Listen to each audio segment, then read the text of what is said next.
Hi, this is Sam from McGregor, Texas. Go Bob and Doug, go NASA, and go SpaceX.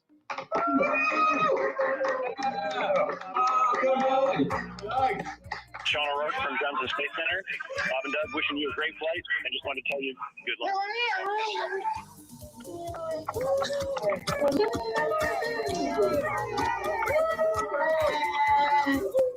Hi, I'm Dustin Kamak with NASA Kennedy's Communications and Public Engagement Directorate, and we all want to wish Bob and Doug safe travels and Godspeed.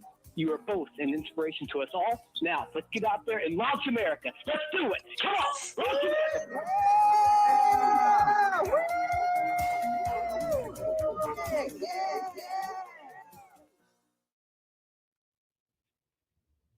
I love seeing that group of people. I mean, we saw all those different groups of folks from NASA and SpaceX, from all different walks of life that have come together to make this happen. And that was just a small fraction of them. Look at that shot. That is so cool. Wow. A little thumbs up from, I guess that's from Bob. Yeah. And you know, it took a little bit of creativity to get this shot to happen. We have a chase vehicle that's on the other side of the road, which is of course shut down, so we could get a camera in there and follow them out. So we are really thankful to Kennedy Space Center Protective Forces for helping us make that happen, so we could see Bob and Doug all the way out to the launch pad. My ride out was a little bit different than what they're experiencing in this Tesla, because we had the Astrovan had bench seats on each side, and we could look across at each other as we were driving out. And it was moments where we would tell some jokes and look, but sometimes we would just look at each other, and we had such gratitude for having this opportunity to launch into space and to think about all the people that had a hand in helping us get in that vehicle to drive out to the launch pad to get ready for this momentous moment. And I think that's probably, even though they're sitting, side by side, I think they're probably thinking of the gratitude and the people that have helped them get here, so that they can be on the, the pointy end of the rocket, getting a chance to go up to space. It's just a momentous moment. And they're listening to some tunes too, I heard, right, Lauren? Yeah. There are at least 3 songs on their playlist that are super interesting. The first is AC/DC's Back in Black. You know that one. Yeah, well, who doesn't? Right.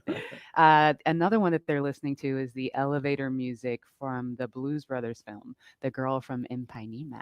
Oh, Leland. Okay. Got another career. That's enough. Career That's number enough. 3. That's That's enough. right. NFL, astronaut, musician. Yeah. And of course, they are also listening to the Star Spangled Banner, the Army French Horns version. Now, we didn't have tunes in the Astrovan. No? And I know that the Tesla has a really kicking stereo system. Is that still the custom stereo system that's in the Tesla? I haven't been in this one, so I don't know what they're rocking, but I'm sure it's pretty cool. And again, for some perspective, they left the operations and checkout building just a minute ago. And so it's about a 9-mile drive from there to the launch pad.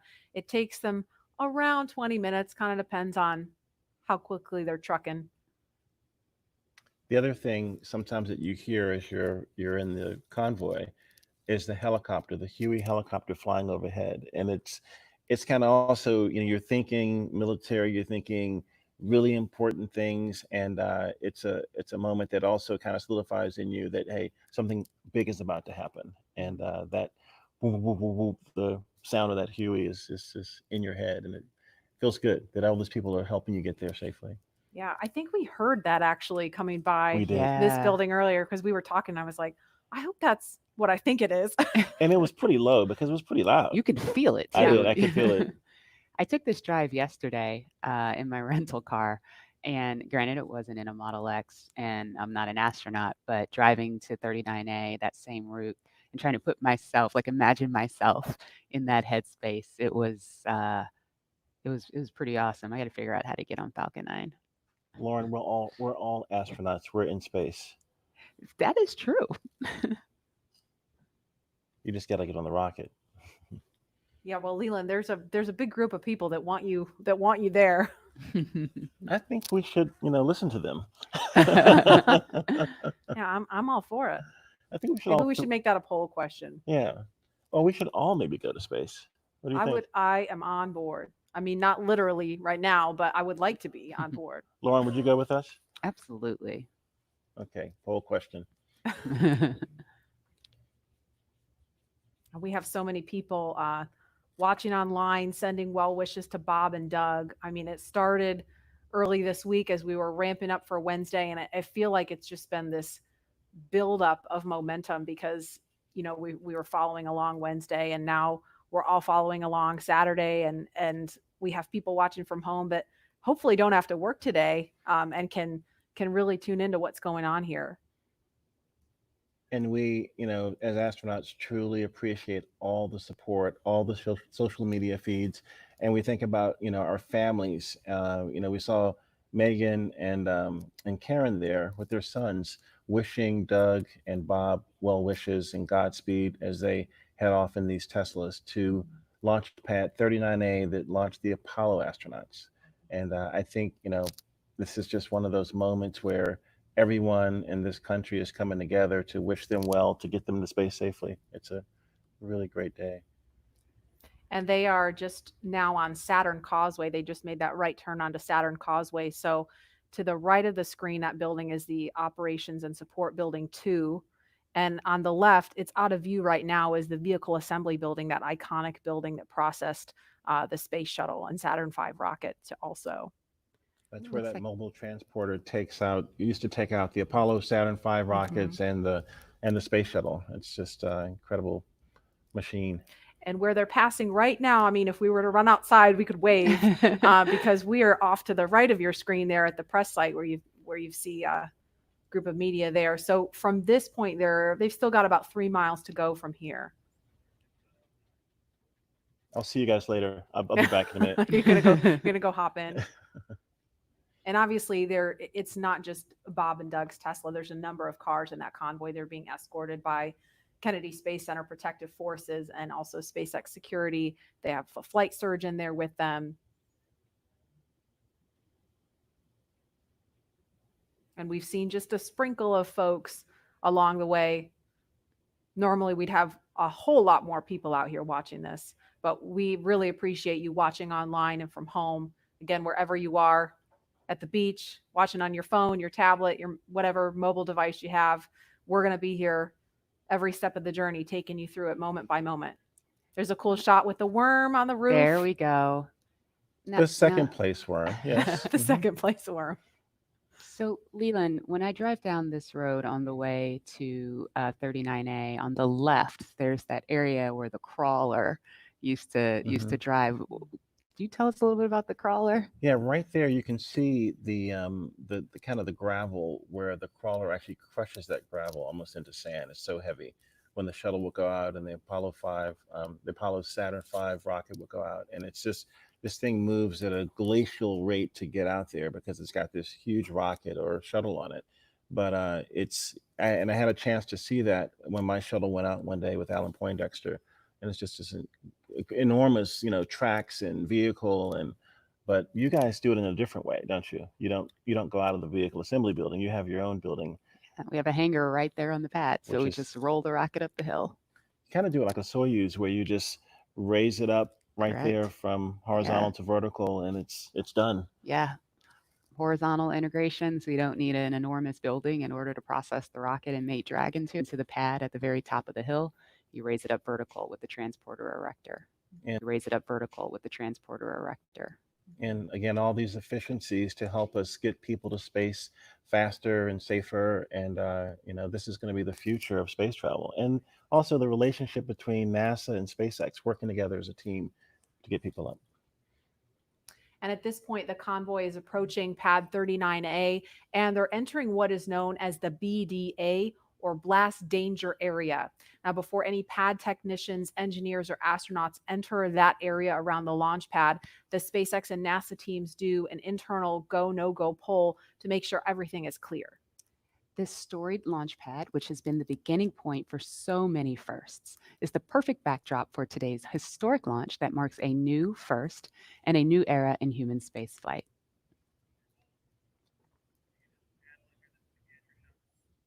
And here's a view from our gantry near the Launch Complex 39A. So we've got another view of the convoy going by here.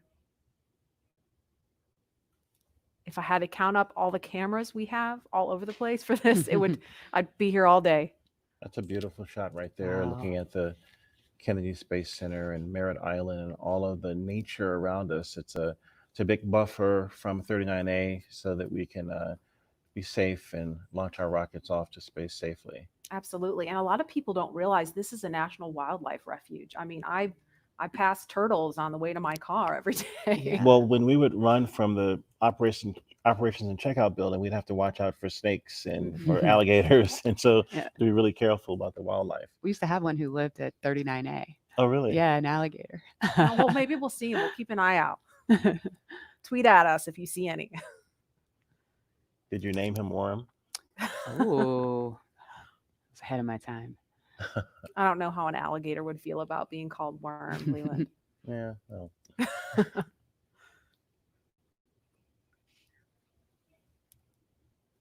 And we've got a ton of you following along on social media. Lynn says, as a fellow Missourian, we're so proud of Bob.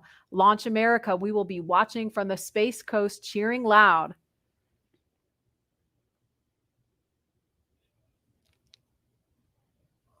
And another comment, Godspeed and good luck, Astro Benkin and Astro Doug, hashtag Launch America. There you see the SpaceX horizontal integration facility. It's on the left of the screen now. We saw the front of it from the other angle.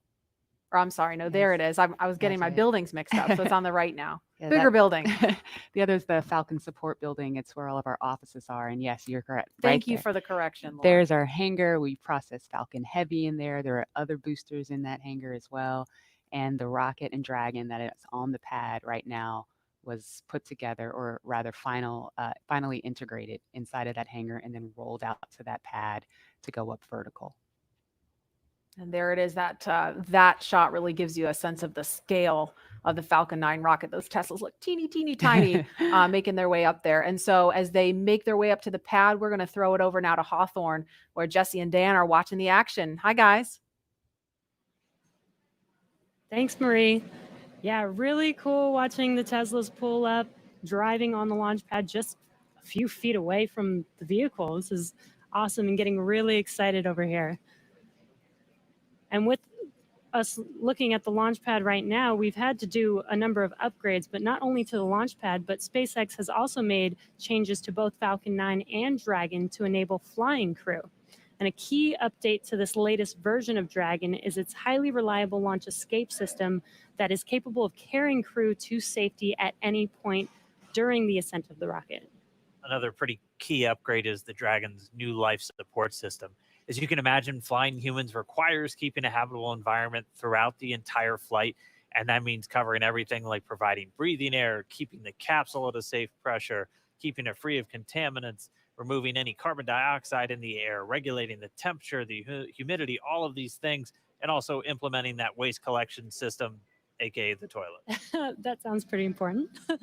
The changes to Falcon 9 were small but extremely meaningful to meet NASA's requirements for safety for human spaceflight. And specifically, SpaceX had to prove a high degree of fault tolerance, meaning that small failures in the system would not lead to mission failure. Falcon 9 was already able to handle engine failure, but new emphasis was put on making sure that a failure throughout any phase of launch would not mean mission failure. And this goes all the way down to latches, control valves, electronics, wiring, and so much more. All right, well, with the astronauts now on location at Pad 39A, we're going to swing it right back. Marie, Lauren, Leland, take us through the crew making their final steps towards the Dragon spacecraft. Sure thing. So we are looking again at Launch Complex 39A. Just a few seconds ago, we saw the Tesla carrying Bob and Doug pull up to the launch pad. This is the site of so much history, you guys. This is where Apollo and Saturn V rockets that launched to the moon took astronauts from. I mean, this pad has so much history. Leland, you launched from there. What's it like seeing Crew Dragon and Falcon 9 there with the pad? With all of the visual changes that have been made? I mean, what kind of emotions does this stir up in you?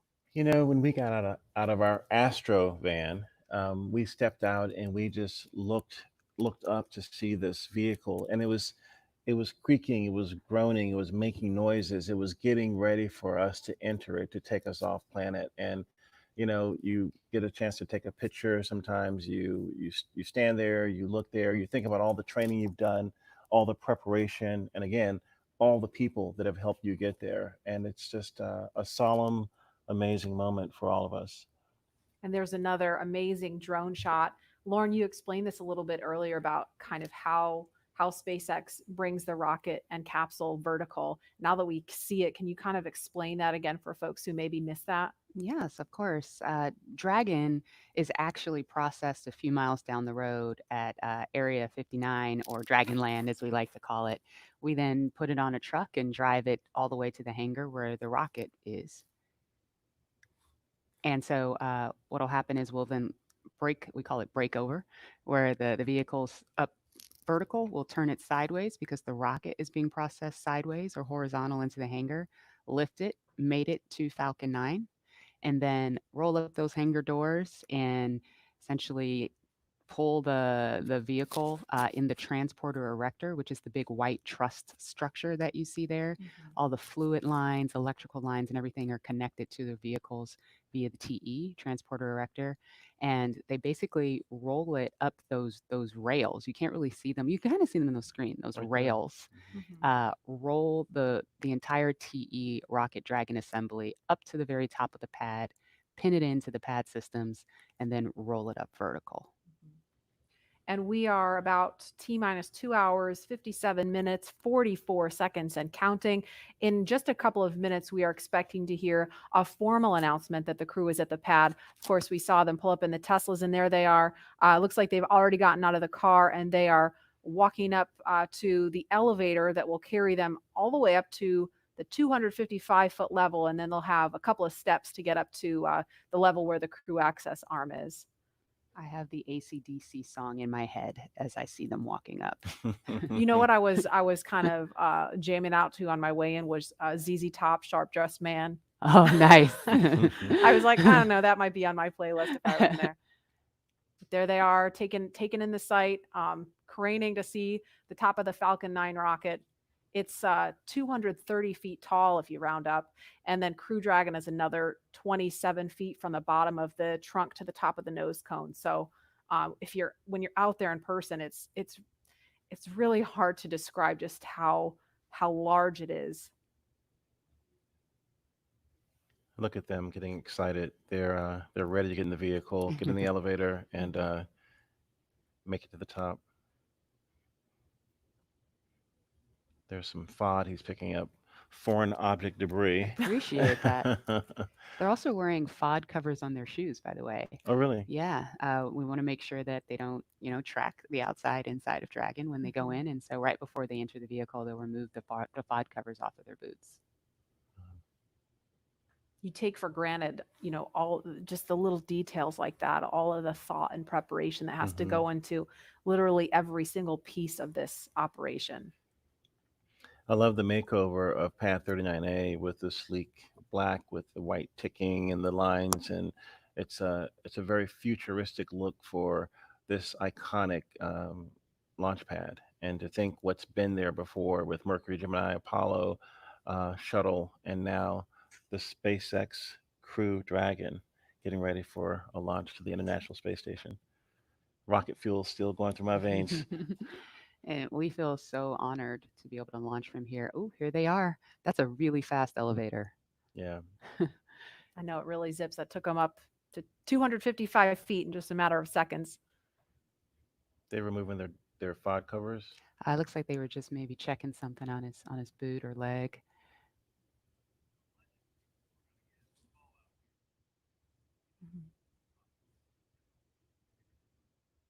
And we should hear a call any moment that the crew has arrived at the pad as they make their way up the stairs, and they're headed to the crew access arm now.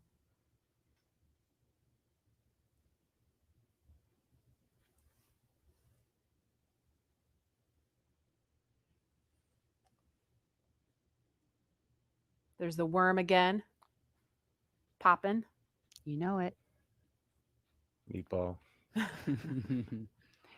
Don't worry, there's a meatball on Crew Dragon. Those white arrows you see there are essentially illuminating the way for anyone who's up there to find their way to the escape baskets in the event of an emergency that would require them to get far away from the rocket and the pad. And it's hard to tell from this angle, but there's actually a phone right here. And I can't tell if it's Bob or Doug that's using the phone right now. But Leland, can you explain the significance of that? It's the same phone that was there during the shuttle days. Yeah, you get a chance to talk to maybe friends or family that you haven't had maybe couldn't come to the launch. In this case, it's quite a few people, but just to have that last moment to talk to someone before you get in the vehicle. It's a beautiful view.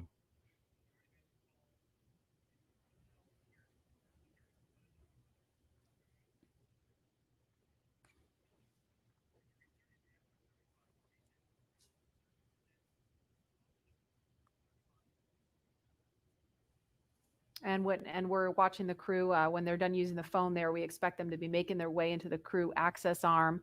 And coming up at about T minus 2 hours and 35 minutes, the astronauts will ingress, or that's a word we use to describe climbing into Crew Dragon. And we saw Doug do it a couple minutes early on Wednesday. They were a little bit ahead of schedule, so that time could be a little bit flexible. But that's going to happen with the assistance of the suit techs, and they will get strapped into their seats.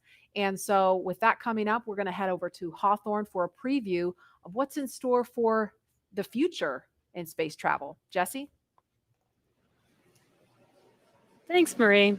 Yeah, shortly after we begin to regularly fly NASA astronauts to and from the space station, SpaceX will also begin flying private passengers to station and beyond using Dragon. That's right. NASA is enabling up to 2 private astronaut missions to visit the station each year, just as part of our support of economy in low Earth orbit. It's one of the many ways NASA's working to just open up access to outer space for companies to manufacture products in microgravity, for any new commercial modules in space, and really just to enable more people to be able to explore the stars firsthand. And the more people out there exploring the stars, the closer we become to becoming a multiplanetary species. Earlier, we showed you a first-hand look at where you would train if you were to fly with us on board Dragon, but now let's take a peek inside of the spacecraft itself.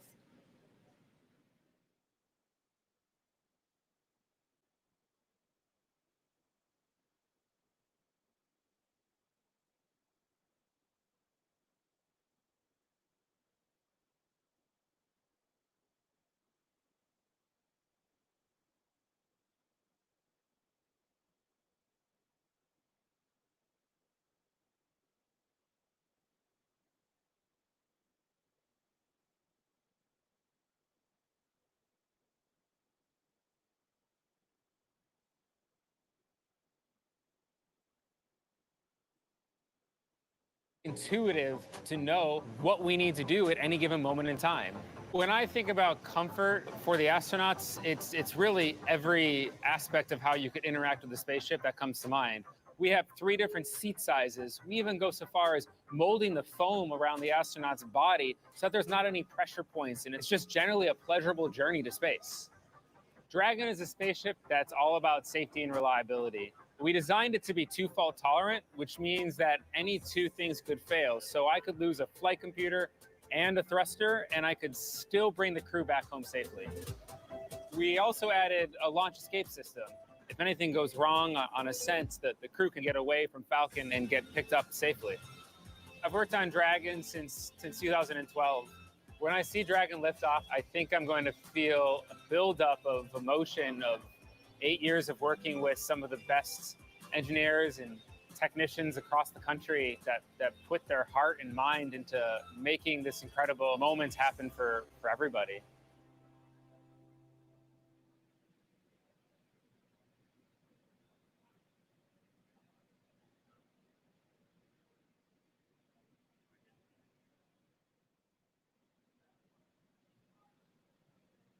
All right, so that was a detailed look inside Dragon. Here's a live look at 2 astronauts about to climb right in.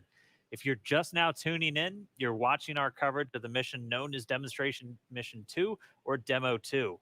2 days, SpaceX and NASA are going to be sending people into orbit on a mission to the International Space Station from U.S. soil for the first time since 2011. Bob Behnken and Doug Hurley are the NASA astronauts flying today. And you can see them right there on screen. They are just right next to their ride up to space. Yeah, very exciting. So as you can see, they have already arrived at pad 39A, where Falcon 9 will lift off from at 3:22 p.m. Eastern time today. They have ascended the tall structure already, which is next to the rocket, and it's called the fixed service structure, and also have already walked down the corridor, which is known as the crew arm, which is what they're standing in right now. That's right. And as they prepare to board Dragon, they have this one final stop they're standing in right now, and that's the White Room. The White Room is literally just the room at the end of the crew arm that has an opening into Dragon. It is the last place on planet Earth Bob and Doug are going to be standing before they step into Dragon for their ride to the International Space Station. And the term the White Room was first used during NASA Gemini missions, where the room right before entering the spaceship was painted white. And as you can see, we've continued this tradition with painting ours white as well. And on Wednesday, they actually started a new tradition by signing the wall in the White Room. It's a fairly small area that has room for the crew and a few ground support members to complete cargo load at T-minus 24 hours and crew ingress at T-minus 2 hours and 35 minutes, which is coming up here shortly. And ingress is how we refer to the crew boarding Dragon.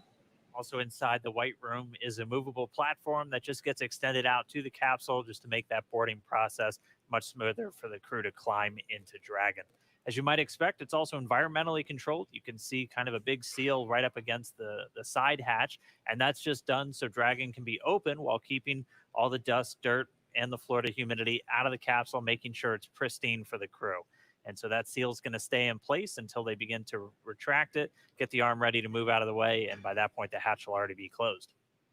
And the White Room also has lots of tools in order to open the side hatch, complete crew ingress, and prepare for any contingencies or emergency that may be encountered. And right now, they're just in the White Room. They're getting a final briefing. You can see them with a number of different pad technicians. Everybody on that team has a specific job. Some are suit specialists who are going to help Bob and Doug get connected to their seats. Some are specialists with the Dragon capsule itself and are going to be responsible for closing the hatch. And we also typically have a photographer in there just to help kind of capture these moments as the crew gets ready. So right now we're watching, and we can see them start to line up there. We'll see Doug Hurley go in first. And so he'll be the first one through the capsule, and he's going to be ingressing. That's just our spaceflight term for entering. You're going to hear a lot of these terms throughout the next couple of days as they make their way up to orbit. Ingress getting in, egress coming out. And they're also doing that final FOD check, making sure that the crew don't have any foreign object debris, dust, dirt, anything that could interfere with the systems on Dragon just before they get in.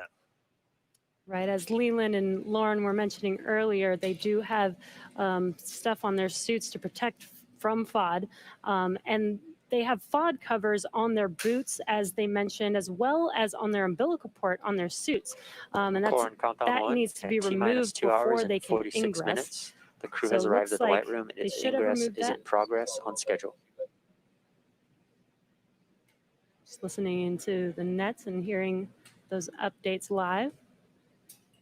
Yes, once the FOD check is complete, they can enter, which is happening live on your screen right now.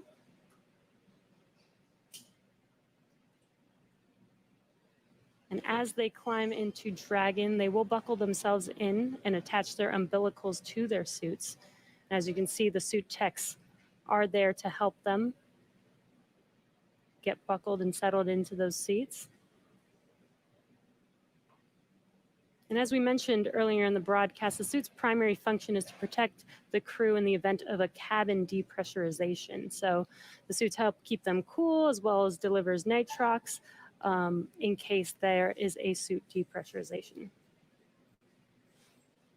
As we go through this, we saw Doug Hurley go in first. He's the commander for this mission. He's closest to your screen. And then Bob Bankin's just next to him, and they're going to get some assistance from these suit techs as they get in. There are 4 seats inside of Dragon for these missions, and they are numbered 1 through 4 if you're looking from the perspective of the suit techs inside the hatch, going from right to left. So Doug Hurley is in seat 2, that's the commander seat, and Bob Bankin is in seat 3, which for Crew Dragon's the pilot seat. And obviously we don't have anybody in seats 1 or 4 today. Crew Dragon is designed to carry 4 astronauts, though, on future NASA missions, and we'll see that on Crew 1, which will have 3 NASA astronauts and 1 from our partner agency, JAXA. And then directly above the crew right now, but right in front of them, once their seats get rotated, are the 3 displays that they'll use throughout the flight. And that just gives them insight into all of Dragon's systems. It allows them to take control of the vehicle and manually fly it, which we'll see them do hopefully only twice during 2 manual flight tests. As again, Dragon's autonomous, but they can jump in and take over if they need to. And as Dan mentioned, the displays are above them right now, but those seats will rotate back for launch position so that they can easily access those displays. So coming up next, the crew will do a comm check once they're all settled in. And that's so that they can check to make sure that they can hear mission control. And then after that, their seats will be rotated into position. So let's check in with John Innsbrucker for the latest on the health of both of those vehicles. John, what's the status update today? We're at T-minus 2 hours, 43 minutes and counting down for the launch of Falcon 9 with Dragon to the space station. As you see, the Dragon launch pad team has obviously arrived at the pad. They got there shortly after T-minus 4 hours, opened up the side hatch on Dragon, got ready for the arrival of the astronauts. We saw the crew come up the elevators, walk over and enter Dragon, and they're now getting situated inside the capsule. Now, the flight team is monitoring data from Dragon. They most recently have completed a command and telemetry check of the radio frequency system on Dragon through the tracking and data relay satellite network. That looked to go well. There are no issues in work as we watch the astronauts getting situated in their seats inside the Dragon spacecraft. The Falcon 9 team is preparing for final checkouts and propellant load. Those checkouts are due to begin at T-minus 2 hours, some 42 minutes from now, when the launch crew officially gets on console in the firing room. All systems on Falcon 9 are currently go. The range continues to be green on the support side. The areas around the pad obviously clear except for the folks doing the entry into the capsule. Air and sea space are clear. We hear helicopter go by from time to time. The big concern is the weather forecast. We are continuing right now at a 50% probability of violation of the weather constraints. The big concerns are going to be the thick clouds, precipitation, possibility of lightning. I mentioned earlier, normally you get a strong sea breeze from the ocean that pushes inland and keeps the clouds from Central Florida from building up. But today the sea breeze is fairly weak, so we expect the thunderstorms will get closer to the launch pad. We're also checking downrange conditions. If there's a contingency splashdown of Dragon, we're looking at essentially the wave heights, lightning, rain along the trajectory. Right now it's marginal, but it is still go. We do expect that to improve slightly during the day. So fingers crossed there that the downrange weather looks good.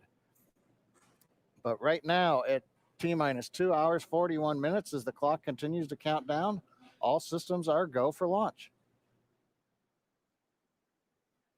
All right, thanks, John I. And as we watch Bob and Doug get buckled into their seats, I'm joined once again by SpaceX's Jessica Jensen, just to kind of walk through everybody what made Dragon a 21st century spacecraft. So first off, thanks for coming in today. I know you got to come in for a launch. That's always tough. Of course. We walk us through again kind of Dragon's life history. I mean, we have one in a clean room pretty soon right behind us. Walk us how we got to where we are today to have Bob and Doug climbing into that spacecraft. Sure. So SpaceX was founded to make life multiplanetary. That was why Elon started the company back in 2002.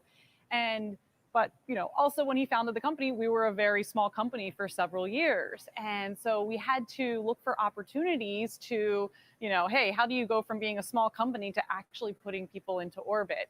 So when NASA came out with the need to fly cargo to and from the International Space Station, we jumped on that because we said, hey, first, not only is carrying cargo to and from the space station cool, I bet we could actually then fly people to the International Space Station. And hey, for 8 years now, we've been flying cargo. Yeah. And then now we have transitioned over into flying crew and cargo together. So that's basically been the evolution of Dragon, and it's been awesome.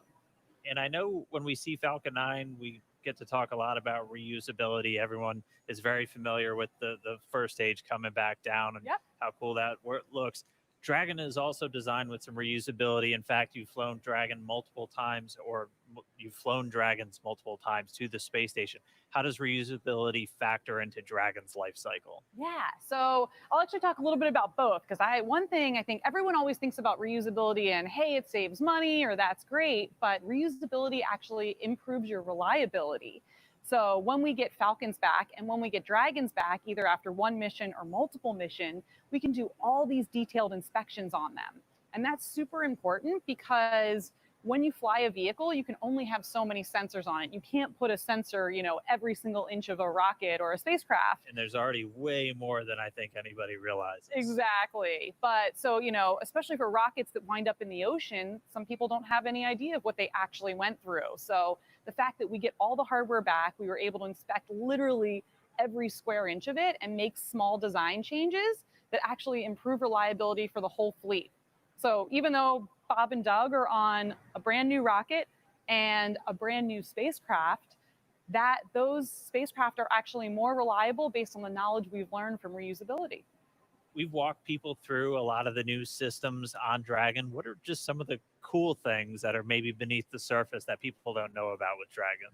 So I think one of the coolest things is the autonomous docking system. And what that is it's basically we have, GPS sensors on Dragon, but then we also have cameras and imaging sensors such as a LiDAR on basically the nose cone or the front part of Dragon as it's approaching the space station. And all these sensors are feeding data back to our flight computer to say, hey, how far away am I from the space station? What's my relative velocity to the space station? And then that feeds into the flight computer, which has algorithms written by our engineers to say, okay, based on how far away you are in your rates, here's how you fire the thrusters to most effectively get to the docking target. And I think that's just super cool. Well, I mean, we're all waiting for our cars to drive ourselves to work. And for Bob and Doug, that's exactly what it's doing for them. Exactly. And what I think is so cool is the computer does this just like flawlessly. It's easy.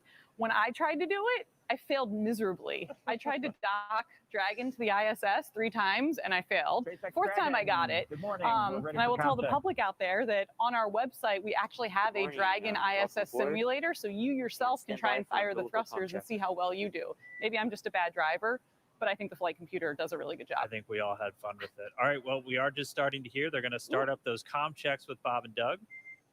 CDR, PLT, comm check, so let's listen in. CDR, loud and clear. PLT, loud and clear. Core, loud and clear. Umbilical comm check complete. Stand by for ground station comm check.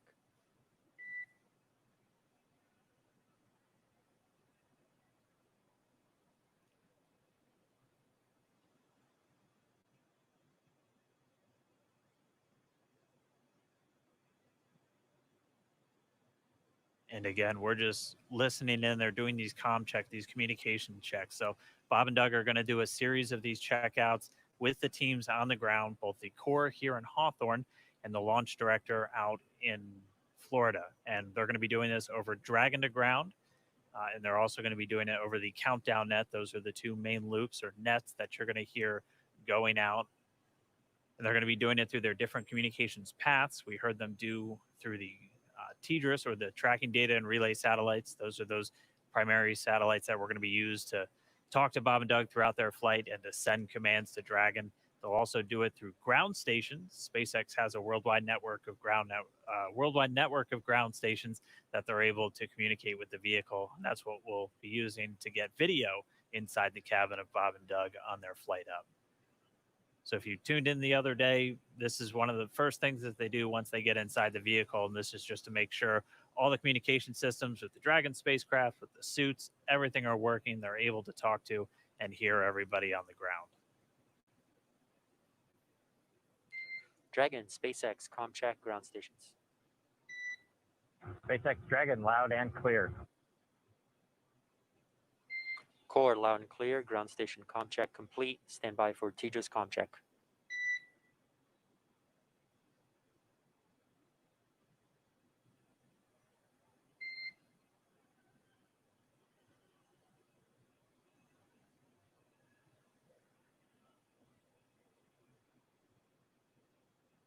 And just a reminder, you're hearing the core. That's the crew operations responsible engineer. That's, if you've followed NASA missions in the past, that's the Capcom position. That is this pretty much the singular voice that's talking to the astronauts throughout their flight. That's a position based here in Hawthorne, California. And you'll also hear Dragon, SpaceX, ComCheck, Tejas. SpaceX Dragon, loud and clear. Core, loud and clear. Tejas ComCheck complete. Standby with ComChecks with MD and LD in the launch configuration.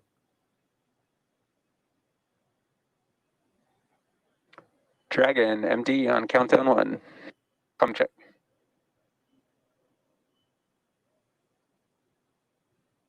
SpaceX Jason, loud and clear.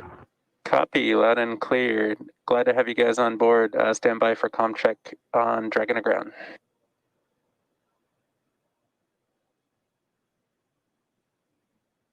Dragon, MD, Dragon to ground, ComCheck. MD Dragon, loud and clear. MD, loud and clear. Standby for ComChecks with LD.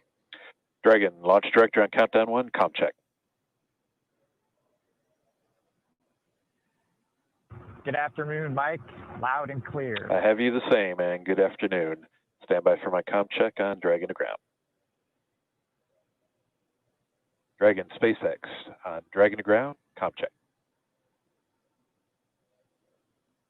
SpaceX Dragon, loud and clear.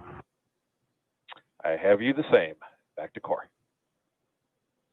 And Dragon, SpaceX, this concludes our launch configuration ComChecks. Report when ready for seat rotation per section 2 of 4.100. Dragon will put that in work. Copy. All right, so all those communications checks were done successfully, and you could even see, and it's so cool when we get these views right inside the cabin. SpaceX Dragon in 2.2, we are ready for seat rotation.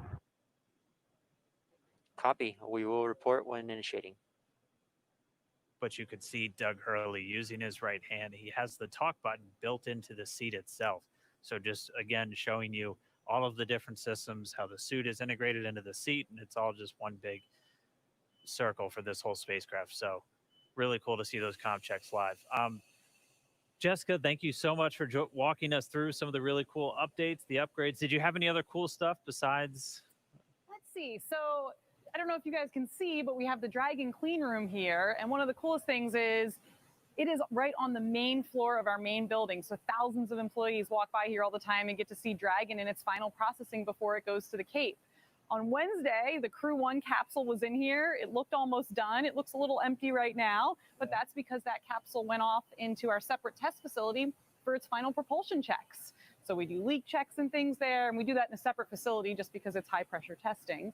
And then the vehicle will come back here, get its final thermal protection system put on, and then it will ship off to Cape Canaveral and get ready to launch 4 astronauts to the International Space Station. I mean, what's it like to see it? Because when you see the first initial pressure vessel, it looks nothing like the final thing. So what's it like to just kind of watch it go through, and you just see little bits get added on, and then the next thing you know, it's a whole spacecraft? Yeah, I mean, that's what's so amazing. I'm so impressed. You know, when you look at a machine, you're like, how does this ever get built? How do people ever do this? And it really is just step by step, one piece at a time. Each piece has its critical function, and you get to watch that being built right in front of your eyes every day when you come to Dragon, work. SpaceX, we an are ready engineer, whatever and you do initiating here. seat rotation.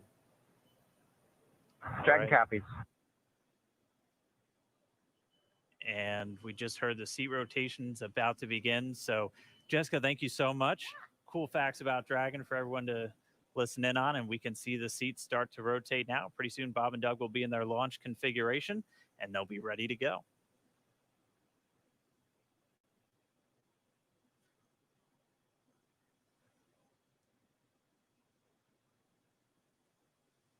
And we can see the seats slowly start to rotate. Again, they're in this down position just to make it easier to climb in and out of Dragon. They'll rotate to this launch position to put their backs a little bit more parallel to the ground.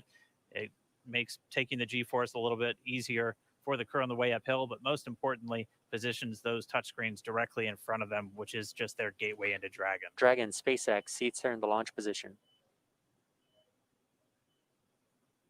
We copy.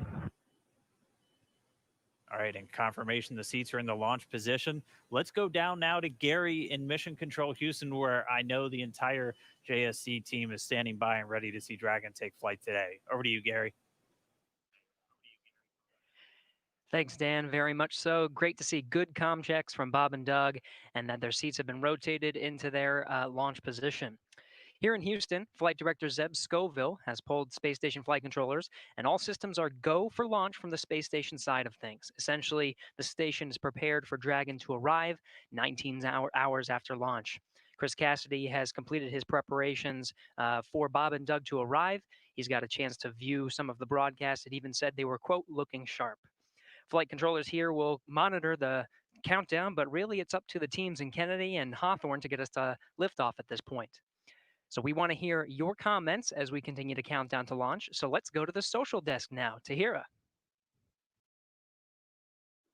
Thanks, Gary. So glad to hear that polls are go, at least on your end, and just hoping this weather just works out good for today's launch. I mean, people online are on the edge of their seats. We just checked numbers, and we are up to 1.1 million viewers right now. That's almost double when we checked last time. And right now, we also have Columbia, South Carolina is leading the viewership. So interesting to see how that changes. Let's take a broader look at the conversation online with this heat map of the United States. Now, this shows Launch America mentions by state over the past week, and we have California leading right now with the most mentions. And I'm very surprised. I really thought the Space Coast would take it home, but let's see how this changes over the course of the broadcast. And with that, let's see what y'all are posting online right now. Guys, I mean, check out these outfits. Absolutely love it. Love to just see how people are making things creative for this launch and really making it their own, putting their personal touch on it. Let's take a look at another.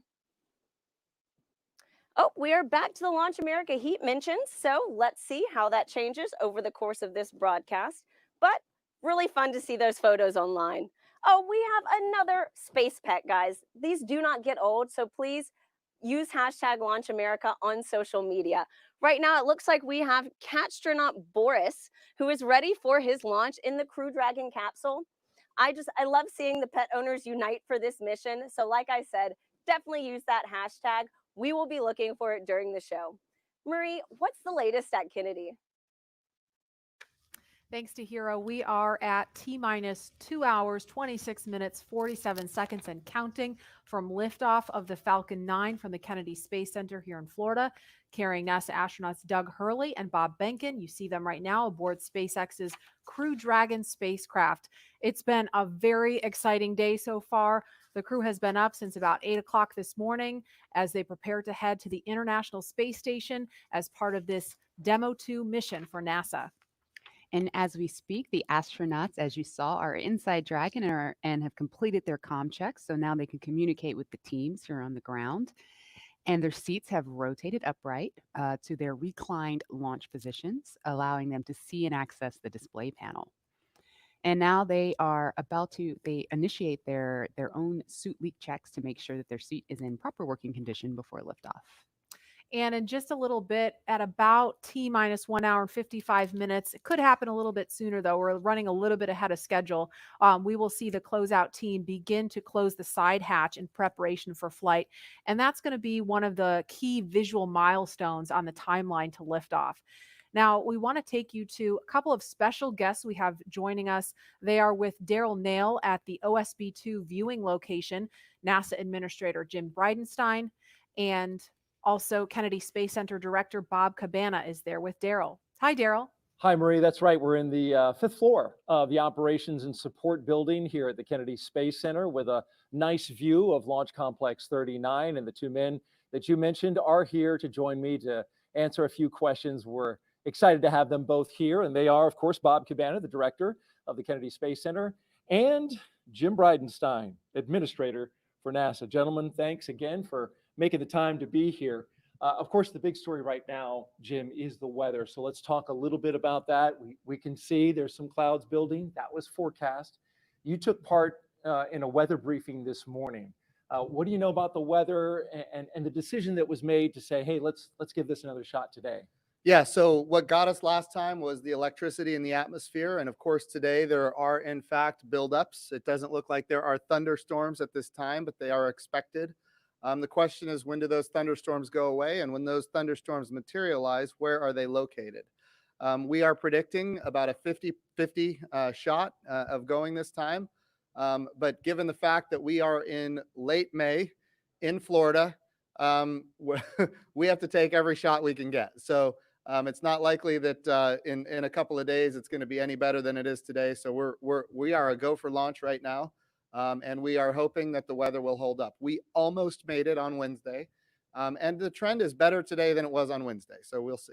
And I saw a forecast that said the clearing is supposed to happen right around 3 o'clock in the afternoon. So That's right. we're hoping that Launches at 3:22, Right. clearing, at the earliest 3 o'clock, at the latest 3:30. So depending on when that happens, we'll either be go or no go. But again, we're going to take every shot we've got. Also watching the downrange weather for a That's right. potential rescue in case there were an abort. That's right. So, we have these staging areas. When we go from the first stage to the second stage, that's a higher risk evolution.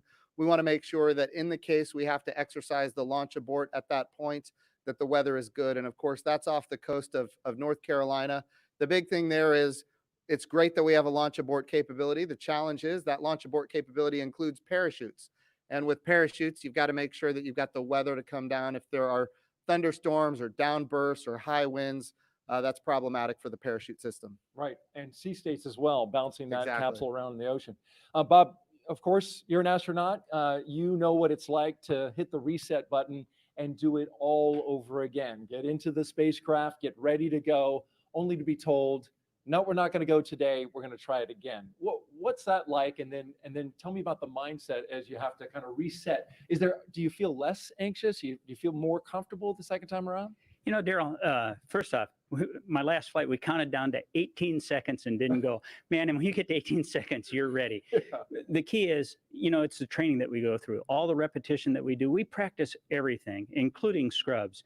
And just because you didn't launch doesn't mean you don't have something to do. So you got to go through those back out procedures. It's all done very professionally. Then it was out of the vehicle and into the Astrovan, back to crew quarters. And we had a positive attitude. We got a good night's rest, and we went through it again. It's a matter of doing your job. And these guys are well prepared. It's all part of what we do. Yeah, they stopped the count at 17 minutes, but you had it all the way up to just a few seconds. That's a big difference. And the truth is, the next night, actually, everything went really better. The weather was bad the first time. I was kind of glad we scrubbed. And we scrubbed for an issue with the vehicle that they later sorted out. As it turned out, we wouldn't have had enough prop to rendezvous with the Russian functional cargo block. But the next night, it was just a perfectly smooth launch count. Everything just went like clockwork, and it set the stage for an awesome mission. I think you told the press before you walked out, I think you were over there at astronaut crew quarters, we're going today. I'm wondering, where's the source of that confidence coming from? I just got a feeling, you got to have a positive attitude. I watched a lot of weather down here supporting shuttle missions, and I'm hoping that those clouds over the I-95 corridor, that the Indian River keeps them west of us, and that stuff that's building offshore is far enough off that we can stay in an open window here at the Cape. Good. Well, we got your positive vibe going, and we appreciate that. Jim, when you were down in the astronaut crew quarters and when they were suiting up, you got a second chance to visit with the astronauts. Kind of tell us about that, and what was their demeanor? What was their mood today? So again, they seem loose. They were loose last time. They're loose this time. They're definitely ready to go. They're excited.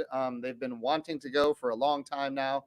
I'll tell you one thing that I thought was a little interesting is, Bob Behnken was making fun of Doug Hurley because on Doug's last flight, they scrubbed 5 times before launching on the 6th time. So Bob Behnken seems to think that Doug Hurley is the problem in this case. But to see them joking about that as they're getting suited up, ready to go, yes, they're trained, they're ready, but they're also loose, and that's good to see because they're going to have to be on their game when we launch. These guys are pretty impressive.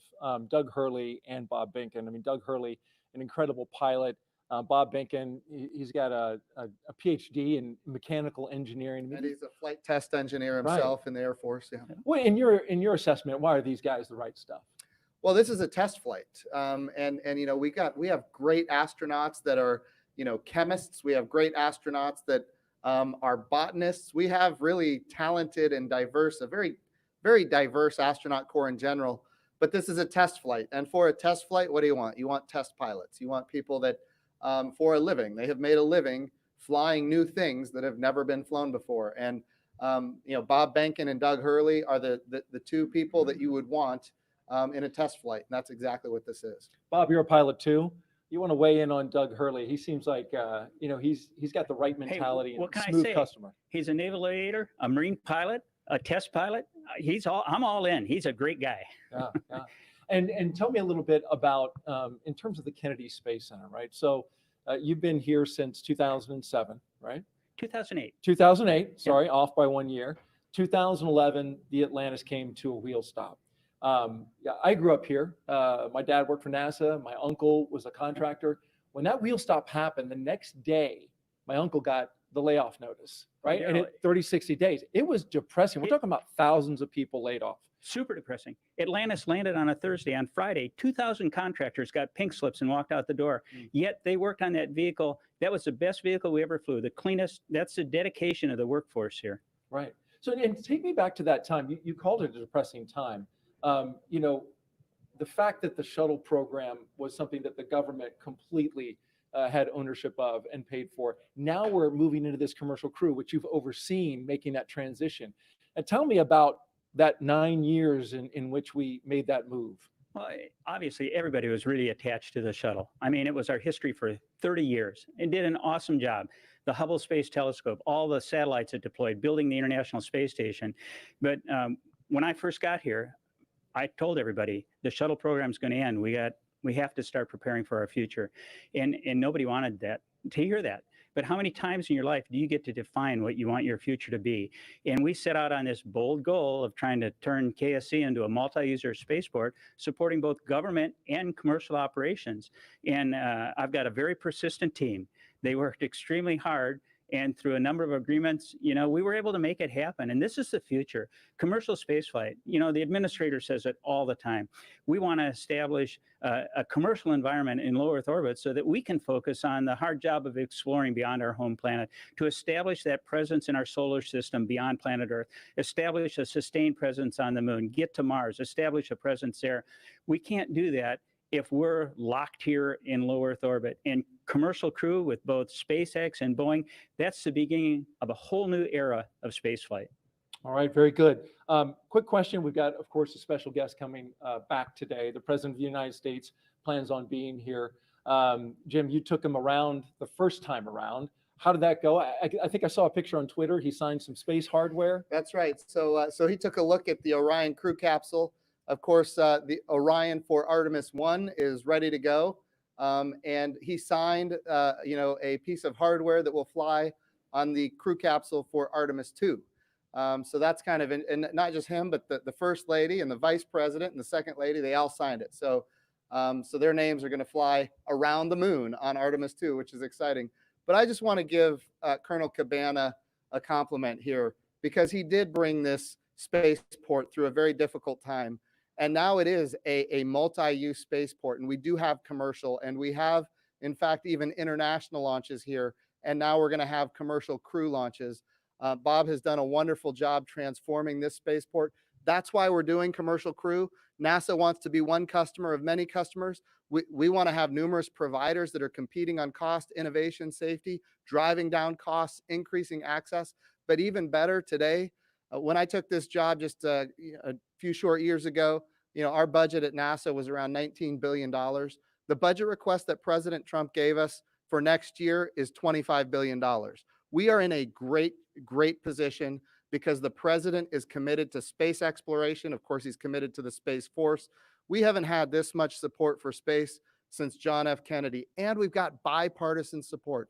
Everybody wants to see the Artemis program be successful. Everybody wants to see not just the next man, but the first woman on the moon, and that's what we're building here. Yeah, it's key to it all is that bipartisan support. And of course, what the work that Bob's been doing here. You can see the commercial activity all around this place. We're going to get to some questions on social media real quick that our audience wants to find out. So the first question is from James on Twitter, and he asks, "What is the hardest part of going to space?" We're going to have to give that question to Bob. Well, Daryl, nothing's hard if you prepare for it.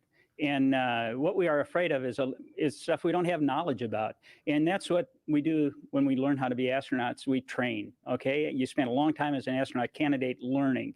You spend a long time preparing for a mission. For an International Space Station mission, training around the world on all the different modules and everything, it's like 2.5 years of training before you get on orbit for that time to actually do your work. So I'd have to say the hardest part is the preparation for it. But you are so prepared when you go. You just have total confidence. You know that you are very well trained for what you're going to do. You have an outstanding team on the ground supporting you. And that is so important to have that ground support as you climb into that vehicle. You know that they've done their very best to ensure your safety and a successful mission. But after that, it's a piece of cake, except no simulator on Earth can prepare you for what those guys are going to feel. It's better than a cat shot off an aircraft carrier. I believe it. Maybe one day I'll get to try. The commercialization effort means we want everybody to be able to fly into space. That's the goal. It's a great point about preparation, because that's not the highly visible part. The launch is. And so it's good to know that all that preparation leads to that confidence. By the way, just an update operationally, they're getting ready to close the hatch door. You can see on your screen there, the workers there are getting ready to get that closed, and working on that right there with Doug Hurley and Bob Binken on the inside of Crew Dragon. Our next question is from Mathis on Twitter, and he asks, "What kind of operations will the astronauts do between the liftoff and docking with the International Space Station?" I know you pay a lot of attention, Jim, to the operations, especially of this mission. What do you know about that? So there's a number of things. The first thing that they have to do is, of course, we've got a number of burns to get in phase with the International Space Station. We've got some boost burns as well. We're talking about, operating the rocket engine to get in alignment with the space station. But I'll tell you, the biggest thing that we need the astronauts to do once they get on orbit and before they dock is rest. We need them to eat. We need them to rest. We need them to be prepared for that docking. Once they are in the range of the International Space Station, they're going to start maneuvering the spacecraft themselves. Not automatic, but they're going to do it themselves. They are, in fact, test pilots. And as test pilots, they will test fly this vehicle to make sure that it operates as advertised. And of course, then they will dock with the International Space Station. And a unique capability here is it's automatic rendezvous and automatic docking. And so we're going to be able to see that for the first time as well. That's going to be exciting to see. Thank you for sharing that with us. Jim Bridenstine, Administrator of NASA, Bob Cabana, Director of the Kennedy Space Center. Thank you both for joining us. And we're going to send it back to Marie in the studio. All right, thanks a lot, Daryl and Mr. Bridenstine and Mr. Cabana for joining us. You can see some clouds starting to gather over Launch Complex 39A. We're keeping a close eye on weather. Again, 50% chance of launching today. We just got to see what the weather's going to do. A little bit ago, we heard the crew complete their comm checks live on the air. We saw their seats rotate. That helps get them into a little bit more comfortable position for the G-forces during launch. And more importantly, it helps them be in a better position to interact with the screens in front of them. They completed their suit leak checks. We saw during the interview just a few minutes ago, the hatch begin to close. And so inside the white room there, the pad closeout team is in there still doing some work. That hatch closes. It's not as simple as just closing a car door. There's a process to seal it and check it and make sure that everything is sealed properly. Right, Lauren? Yeah, that's correct. If they haven't already started, one thing that will be coming up next is the leak check. What they'll do is they'll attach a piece of ground support equipment. They don't have it in their hands right now, so it looks like it hasn't started yet. There it is. You can see it there. The closeout member number 5, it's already attached to the side hatch mechanism. And what they'll do is they're essentially checking for the leak rate. And they'll hold pressure there for a few minutes and then track that change in pressure over time to make sure that it's within bounds, making sure that you don't have any issues with those O-rings there that are holding that pressure. And so once they complete that leak check, they will then do what is the called the installation of, or the final installation of the SPEP, or side pressure equalization plug. That's basically a plug that once the capsule splashes down, what you'll do is actually remove that, and what it does is equalizes pressure across the hatch. So once that thing is plugged in, you know that everything is super tight and that you shouldn't have any leaks on orbit.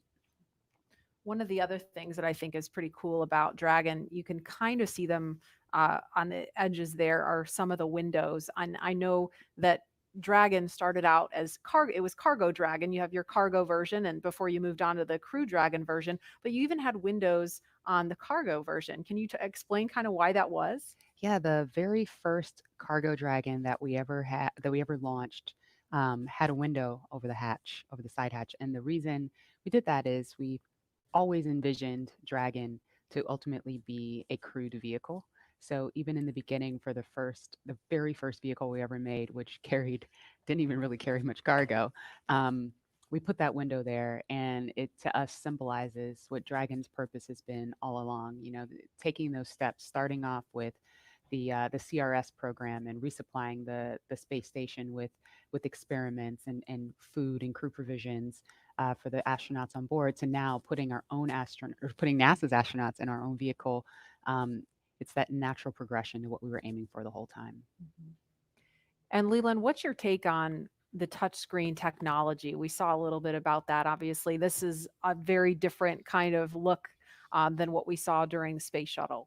You know, it's the future. I mean, we had our LCD displays, and we had lots of buttons to press, and valves and switches. And I think this new technology will allow us to get through procedures much more much faster, because we had paper flight data file that we're having to turn to different pages and get to things. And I think this will make it much more efficient to go through your malfunctions and your procedures with the touch screens. And I think having the gloves, being able to touch the screens and work within the gloves, everything's kind of sleek and efficient. There's not a lot of wires and things hanging off, and their knee boards, you can see their knee boards on their left knees. And so that's for some extra little notes and things. The hatch is closed now. There's some commentary. We are ready for the post-ingress briefing when you are ready to copy. And we just heard confirmation on the loops that the hatch is closed. So that is a little bit ahead of schedule. We are motivated to go today. We're ready. Go ahead. Okay, on the weather, we still have some rain showers moving through the area, but we do have a reasonable opportunity today, so we are proceeding into the count. We are going to take a look at both pad and ascent track weather at T-minus 1 hour and 30 minutes, and the next decision point will be prior to prop load.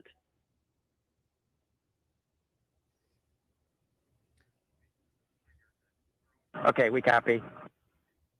And on the vehicle health front, both F9 and Dragon health remains nominal with no items of note. So we just heard the weather is still iffy. Good news. Thank you. The weather is still iffy. This concludes the post-ingress brief. Report when ready for comm checks with Falcon 9 operators.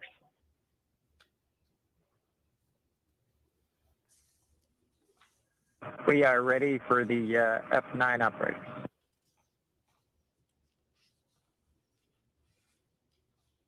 Copy. Expect that shortly.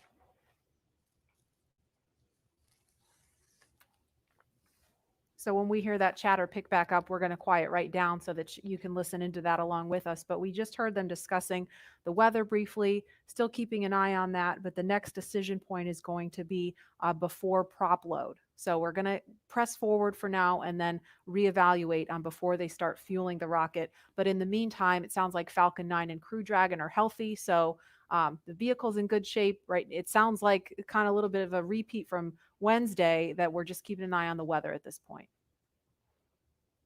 You can see on their left legs, well, in that previous And image, Dragon SpaceX comm checks with F9, you can expect it in about 1 to 2 minutes. Dragon's ready. all right, on their left legs there, they have these satchels that are strapped to their legs. Inside are some crew provisions, including these tablets that you see that they have displayed there. You say, Lauren, those are tablets versus just kneeboards that you can write on? Or the tablets are inside. Oh, they're inside. Yes. Okay. Okay. And so when would they pull those tablets out to use them? During the mission, Okay. while on orbit. Okay. And I don't know if it's coming, if the background noise is coming through over the air, but we hear the rain really picking up outside the studio here. So I'm kind of wondering if Bob and Doug are hearing the sounds of the rain clouds opening up over the pad. Looks like it's still kind of patchy out there. But again, we were following some thunderstorms that look like they may be making their way over here. It kind of looks like it's raining from that view. It's a little bit hard to tell through the haze.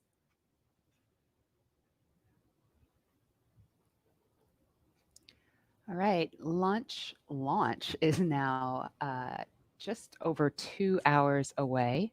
Tahira, you are there with the social teams. Now that the hatch is closed and the rain's picking up and all kinds of exciting things are going on right now as we count down and get into the last 2 hours of the count. I bet things are getting pretty interesting on social media.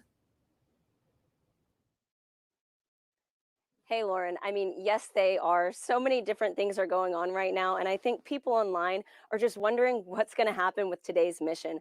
I have TweetDeck open right now, and it is just scrolling with the conversation of people around the nation talking about today's launch attempt. We also just checked viewership, and we are now up to 1.4 million people watching this live broadcast. So, really hope things look good with weather. And on that note, let's take a look at some of the things being said on Twitter right now. So it looks like, oh, we just have some more future astronauts. I really love seeing the young generation just getting mobilized, getting excited about today's mission. Looks like we've also got some Godspeed and safe travels for both astronauts today. Really do wish them the best of luck on the second attempt. Hope it happens. Some throwback photos, all from people visiting NASA's centers, and also just let's do this. I love this can-do attitude, and I just love seeing that people are still keeping the energy alive for today's launch. So there were obviously some disappointing reactions to Wednesday's scrub, but let's take a look at how people are getting excited for today's attempt. Let's roll.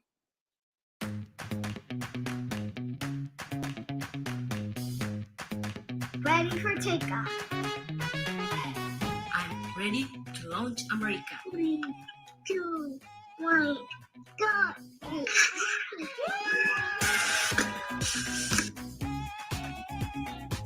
Ready for liftoff?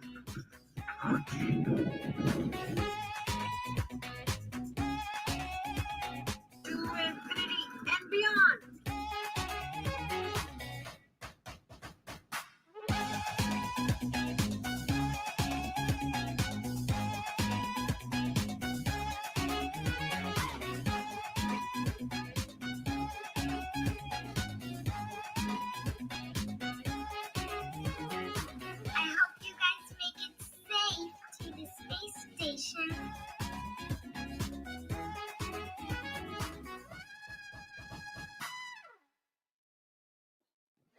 I mean, how fun is that video? I think I will definitely have to attempt the worm after this, but just really glad to see everyone in good spirits leading into today's second launch attempt. And I really hope everybody will have something to smile about.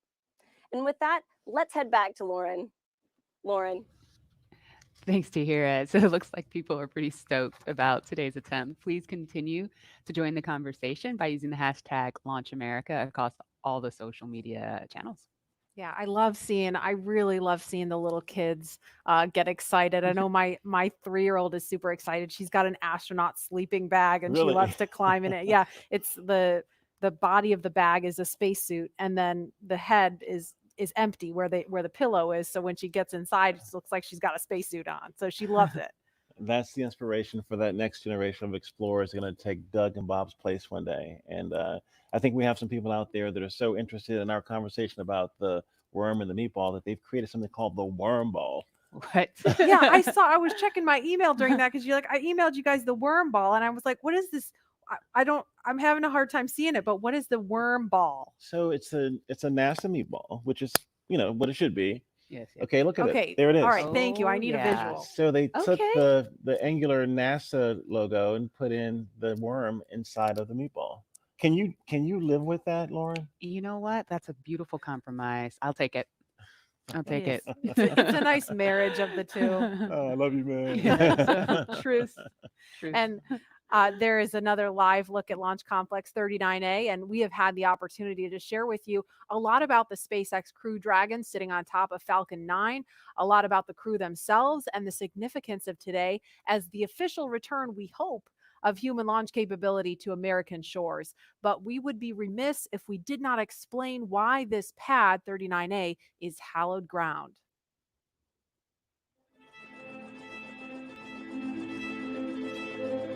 We're go, same tide, we're go.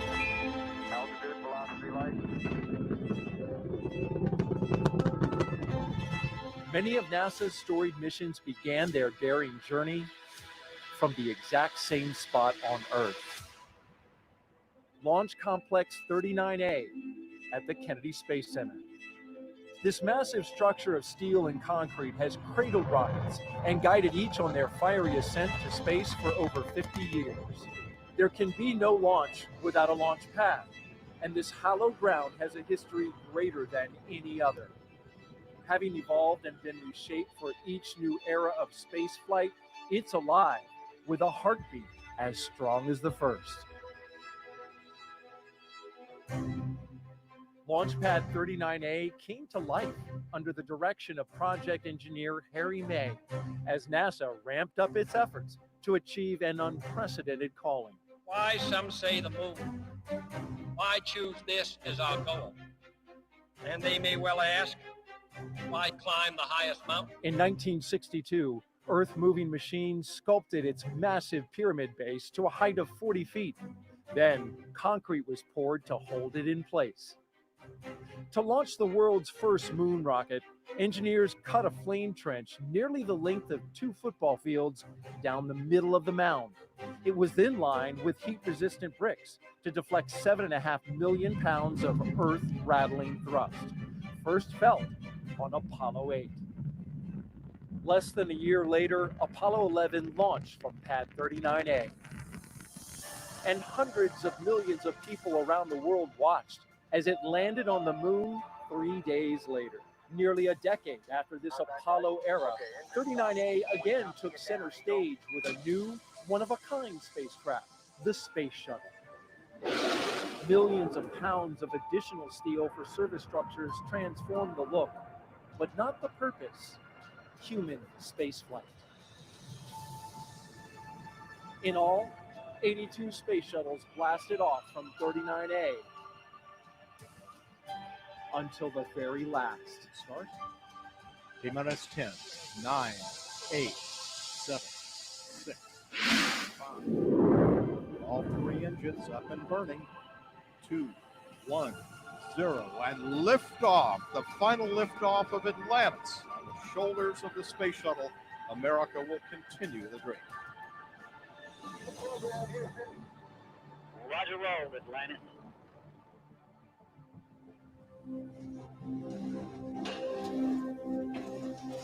With the fleet retired, demolition crews removed the shuttle-era hardware to clear the way for NASA's monumental decision to lease this historic launch site to the private company SpaceX.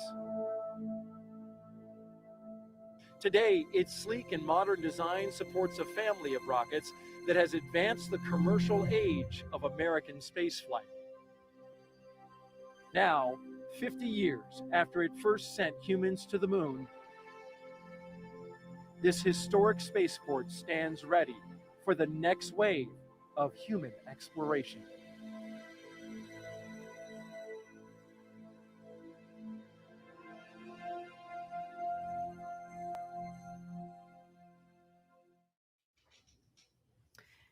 And we're looking live again at Pad 39A. We're looking at the pad closeout team. You can identify them by their numbers there. And we heard confirmation of the hatch being closed just a few minutes ago. So again, things a little bit ahead of schedule. When I say ahead of schedule, I don't mean the launch time is changing. I just mean some of the specific milestones in the timeline. Those times are a little bit flexible, but that launch window remains instantaneous at 3:22 this afternoon. And Leland, we just saw a piece about the history of Pad 39A. All stations, Chief Engineer on countdown 1 for comm check with the crew. We're going to pause for that comm check. Falcon 9, guidance, navigation, and control. Dragon GNC on countdown 1, comm check. GNC Dragon, we have you loud and clear. GNC loud and clear. Stand by for comm check by the propulsion engineer. Dragon, prop on countdown 1, comm check. Prop Dragon, loud and clear. Prop loud and clear, stand by for comm check with the avionics engineer. Dragon, avionics on countdown 1, comm check. Avionics Dragon, loud and clear. Avionics loud and clear. Stand by for comm check by ground segment engineer. Dragon, ground segment on countdown 1, comm check. Ground segment Dragon, loud and clear. Ground segment loud and clear. Stand by for comm check by launch control. Dragon, launch control on countdown 1, comm check. Launch control Dragon, loud and clear. Launch control loud and clear. Stand by for comm check by the Chief Engineer.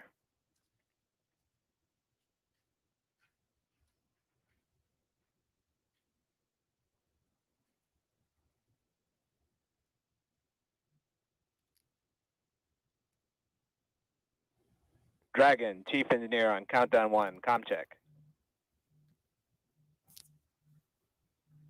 Chief Engineer Dragon, we've got you loud and clear, Bala. Chief Engineer, loud and clear. This completes the Falcon 9 responsible engineer comm check.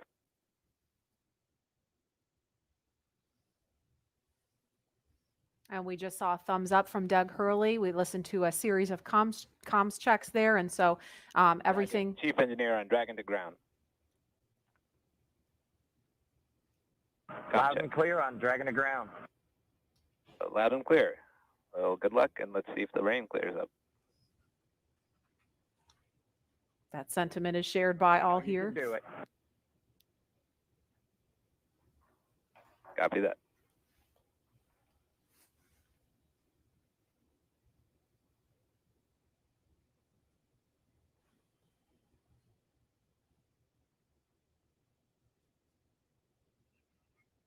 So Bob and Doug, along with the launch teams and all of the rest of America, hoping the rain clears up here.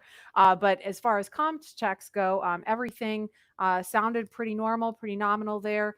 So we're just waiting on the weather to clear up. But again, there's a live look at Launch Complex 39A, the site of 82 space shuttle missions where they began. And of course, Apollo, the first mission to the moon, Apollo 11 lifted off from 39A. And Leland, you were just 5 years old when that happened. Take us back there. Marie and Lauren, I was 5 and I was the antenna engineer during the broadcast. I was the kid standing behind the black and white Sylvania television holding the rabbit ears, and my dad said, move to the left, move to the right. And I was trying to look around the television to see what was going on, but they said, no, don't move, stay there. So I never actually saw the actual landing on the moon, Neil and Buzz walking on the moon. And the next day, my friends in my community were like, yeah, you want to be an astronaut? We just had this momentous thing. And I said, no. I didn't see it. I want to be Arthur Ashe, because Arthur Ashe trained 5 blocks down the street from where I grew up. And my dad talked about his excellence, his perseverance, his athleticism. And so it wasn't until I got to NASA, working as an engineer at NASA Langley, that a friend of mine said, you'd be a great astronaut. And I just laughed at him. And I didn't fill the application out. But another friend of mine got in, Charlie Camarda.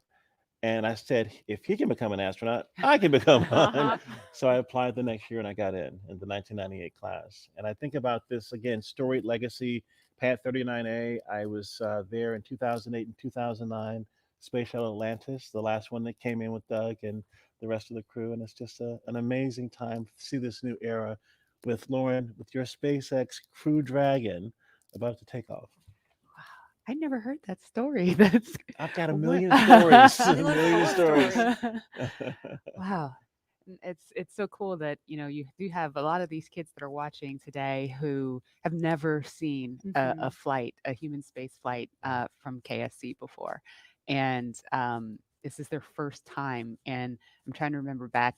I grew up in the shuttle era, and I grew up in Los Angeles, and I remember sometimes when the shuttle would land at Edwards Air Force Base, you'd hear those sonic booms, and Double sonic boom. you Boom, hear the boom. double Mhm. sonic booms Yeah. in school, and we all just knew, oh, that's the space shuttle. It was just a Right. thing. We Right. just knew about that.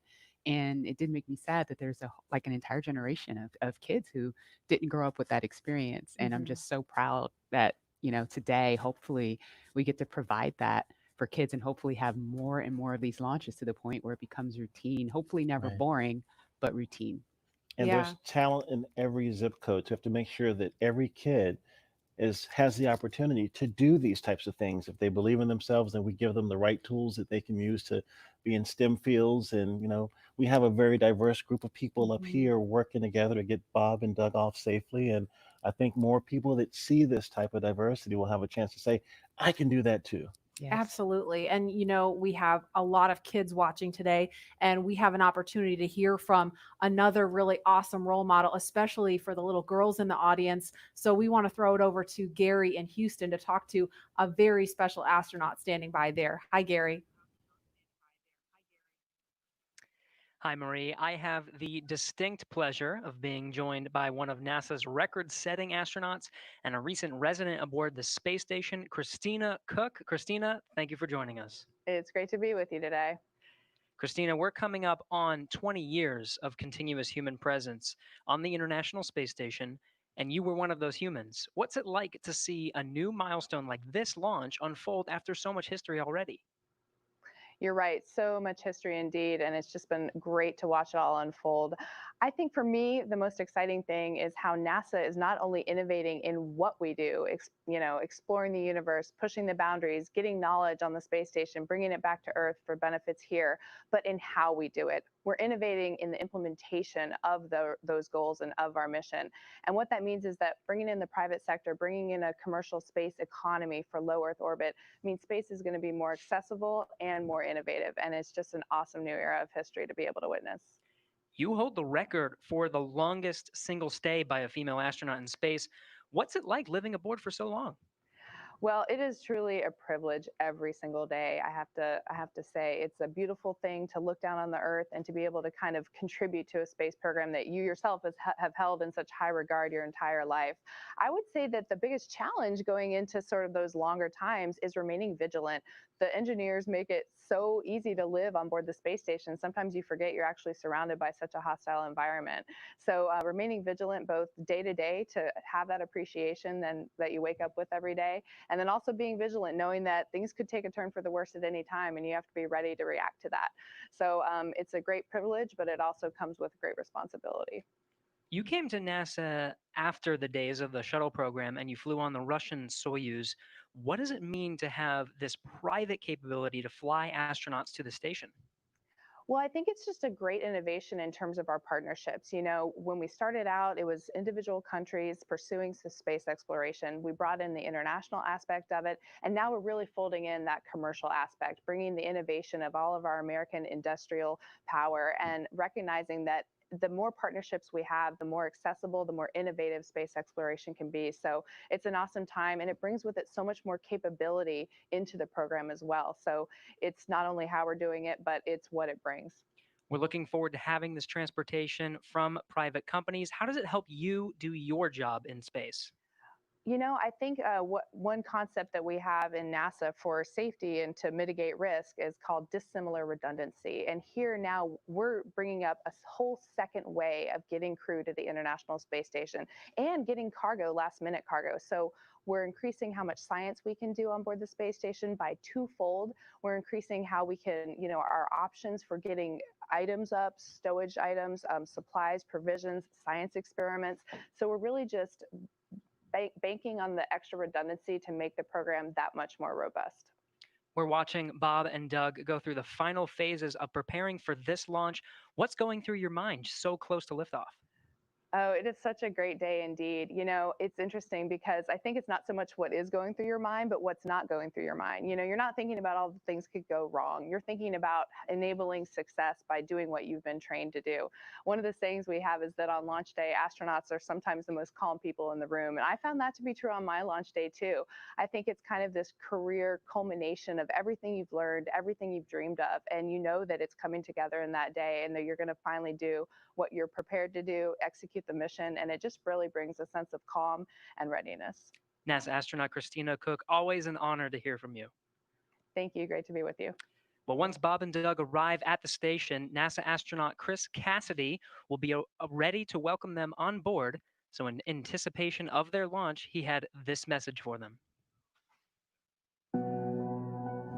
Hello, everyone. I'm astronaut Chris Cassidy, commander of Expedition 63 on board the International Space Station, flying 250 miles above the Earth. Like you, I'm excited about today's launch and the possibilities it will bring to America and to the world. But also, I'm very excited that two close friends will be arriving and joining the crew. I had the privilege of flying with Doug Hurley on both of our first shuttle missions back in 2009. Together, we came to the International Space Station and helped construct the amazing facility that it is today. Although this will be my first mission with Bob, it was my honor to follow him as the chief of the office when he left back in 2015 to begin training for this amazing mission. Personally, I've been very fortunate to fly in two different spacecraft. Launching from America on the shuttle, and most recently launching from Kazakhstan in the Soyuz.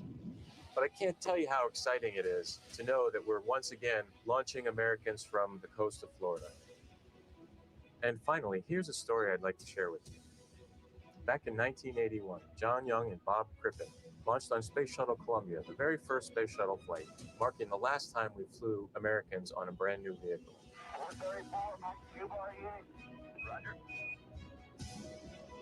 With them, they flew an American flag, representing America's technical prowess. Roger, roll, Atlanta. 30 years later, that same flag was flown to the International Space Station. This flag remains here today, waiting for Bob and Doug.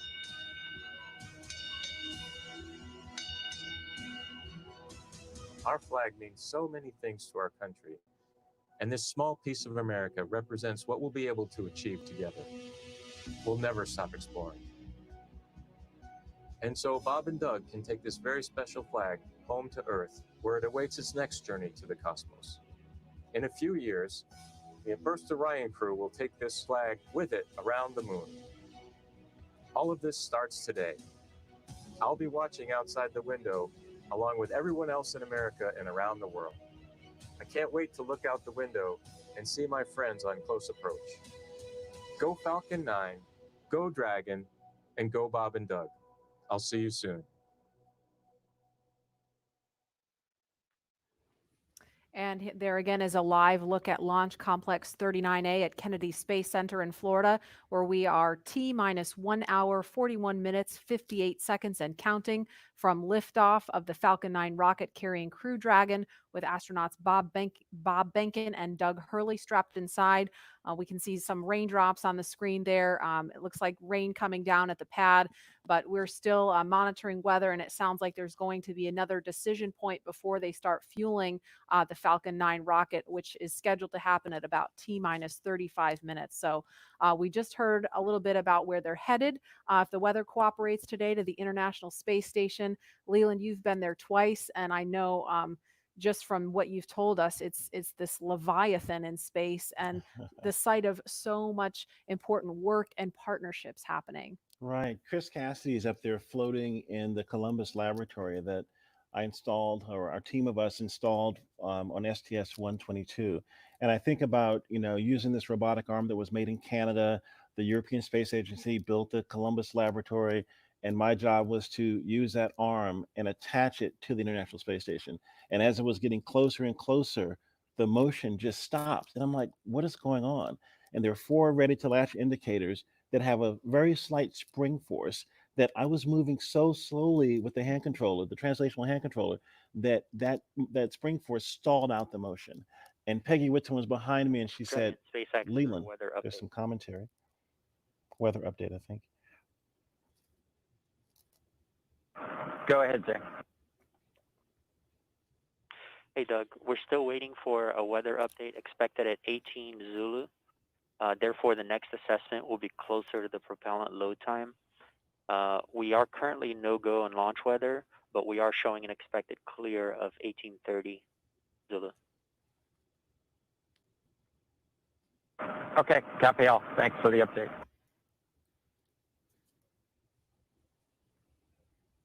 So we just heard if they were to launch right now, the weather would be no go. However, it sounds like there may be an opportunity if the weather clears, as it sounds like they expect it may. So again, we're gonna keep listening as we continue talking. If we start to hear any kind of chatter, especially if it's about the weather, we're gonna do our best to quiet down so that we don't step on that and everyone can hear it along with us.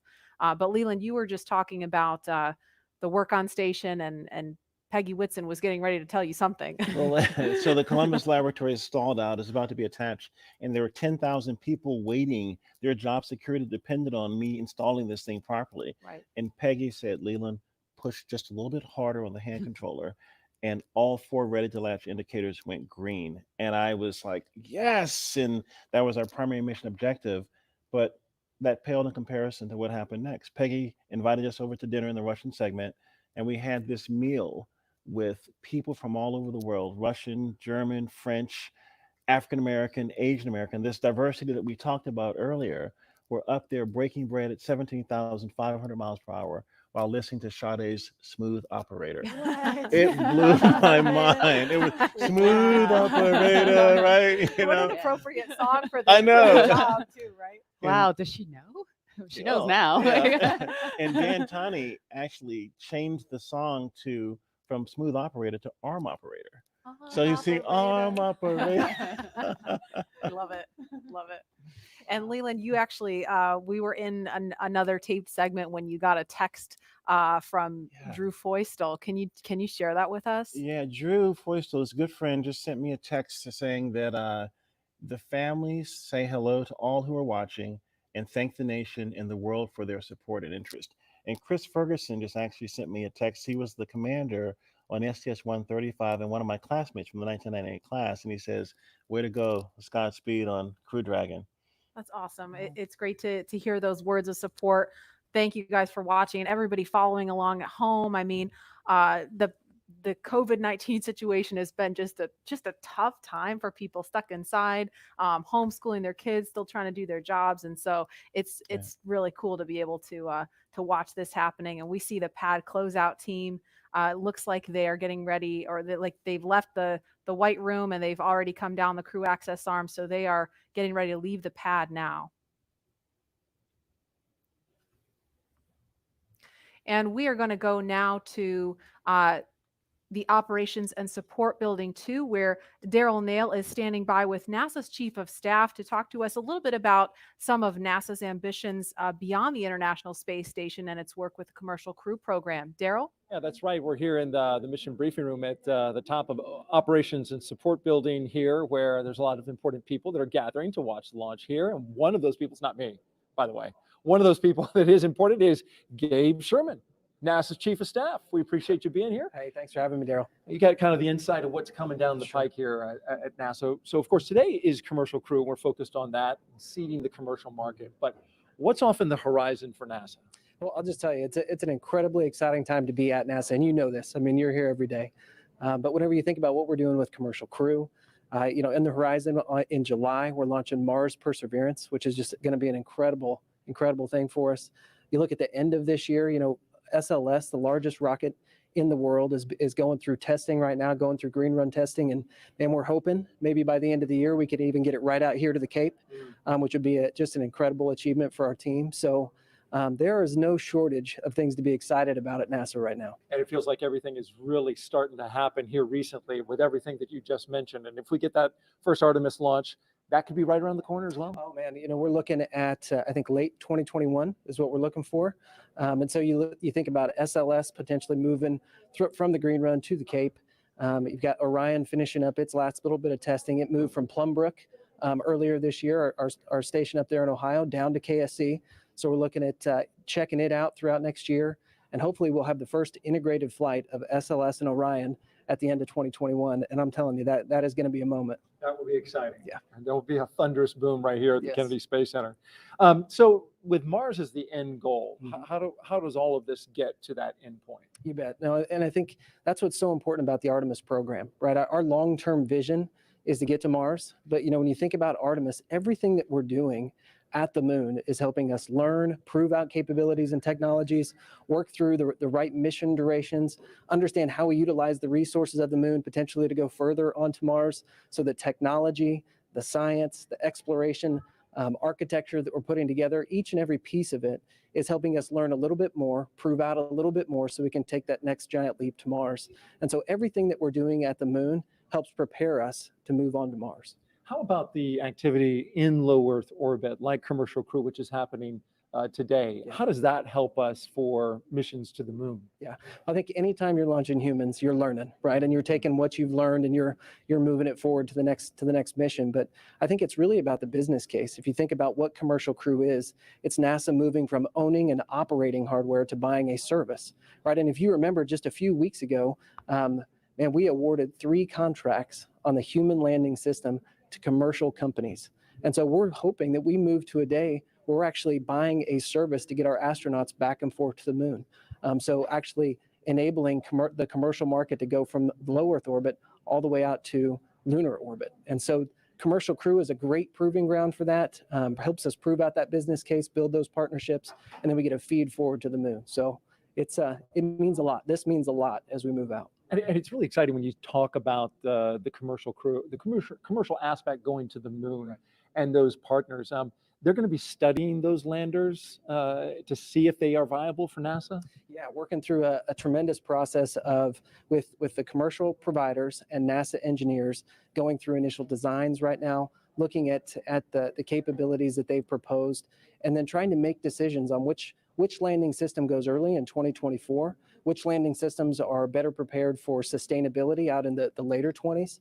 And so that is going to be an ongoing process throughout this year and moving into next. So it's going to be really exciting to kind of see what comes out as, hey, this is the lander that's going to take the first woman and the next man to the moon in 2024. Right, so different than the time of Apollo when we went to the moon, and that program ultimately came to an end. The idea here, though, is to try to create some sustainability. Talk about that. Right, and sustainability, you can get to sustainability if you have reusability, right? And that's what we're seeing with Commercial Crew for sure.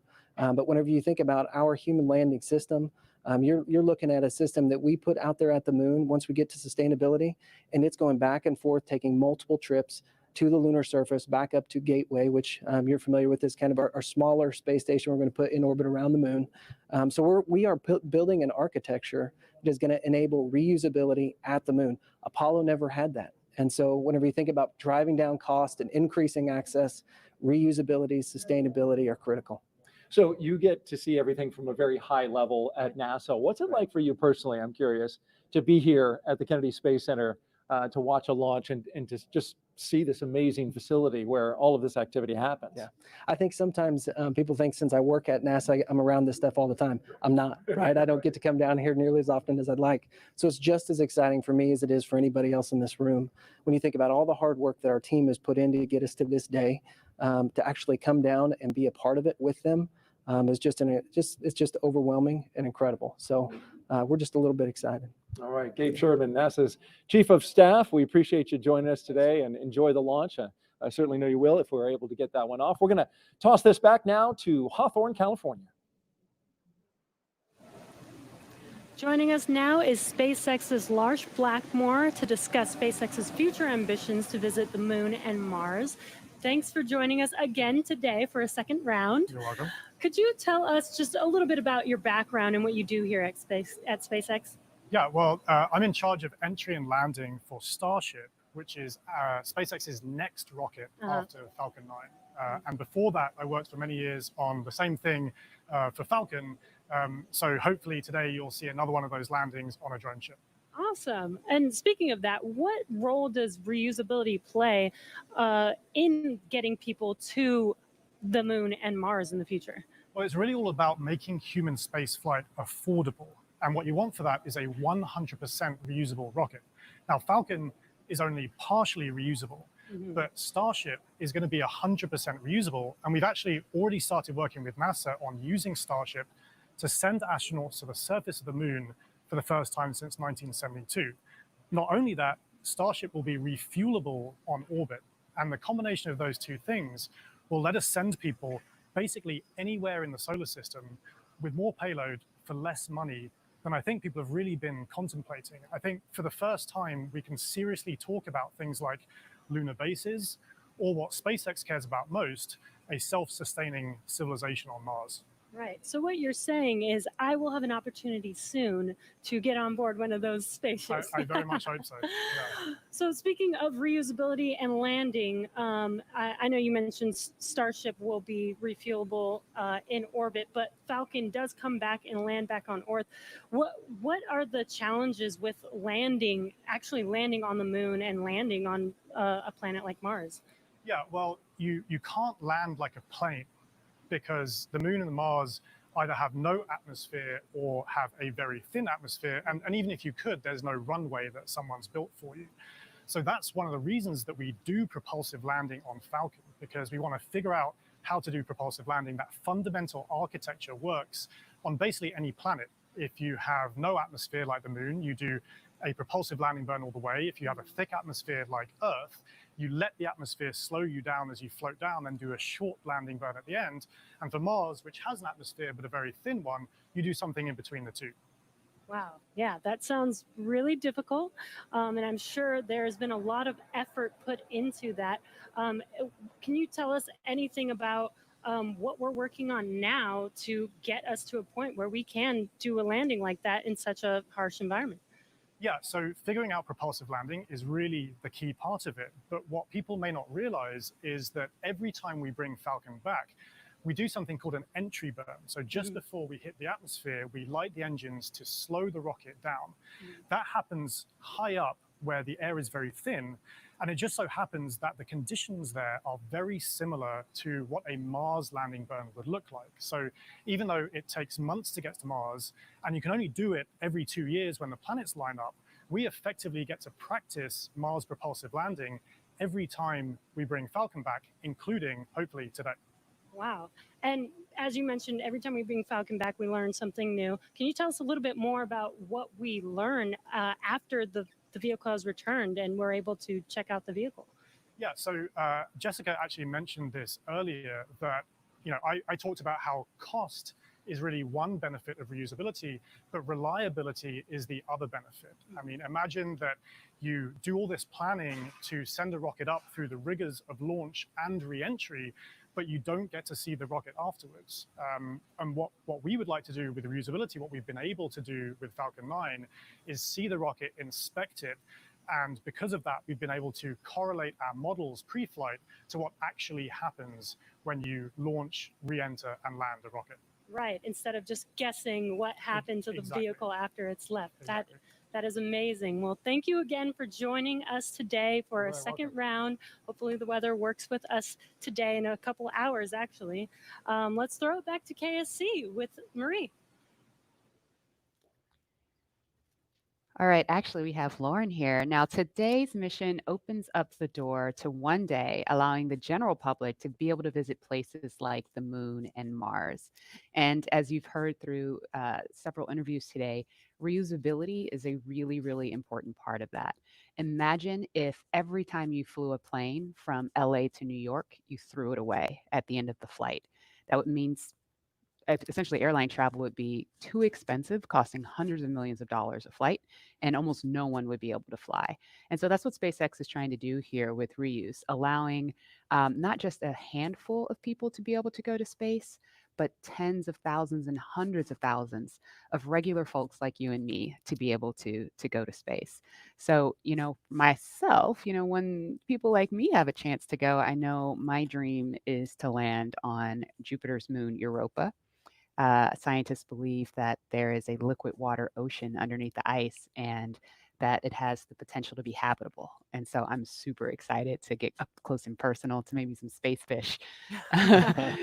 Leland, what about you? Where would you go? Wow, that's a pretty interesting destination. I think I would like to go to Mars. We've studied Mars so much and looked at it, and I think maybe having a Martian base that is dog friendly, bring the pups along, Yes. because I think as we explore, we want to take our families, our cultures, our traditions, with us, and flying with Doug and Bob is cool, but having more people, yeah.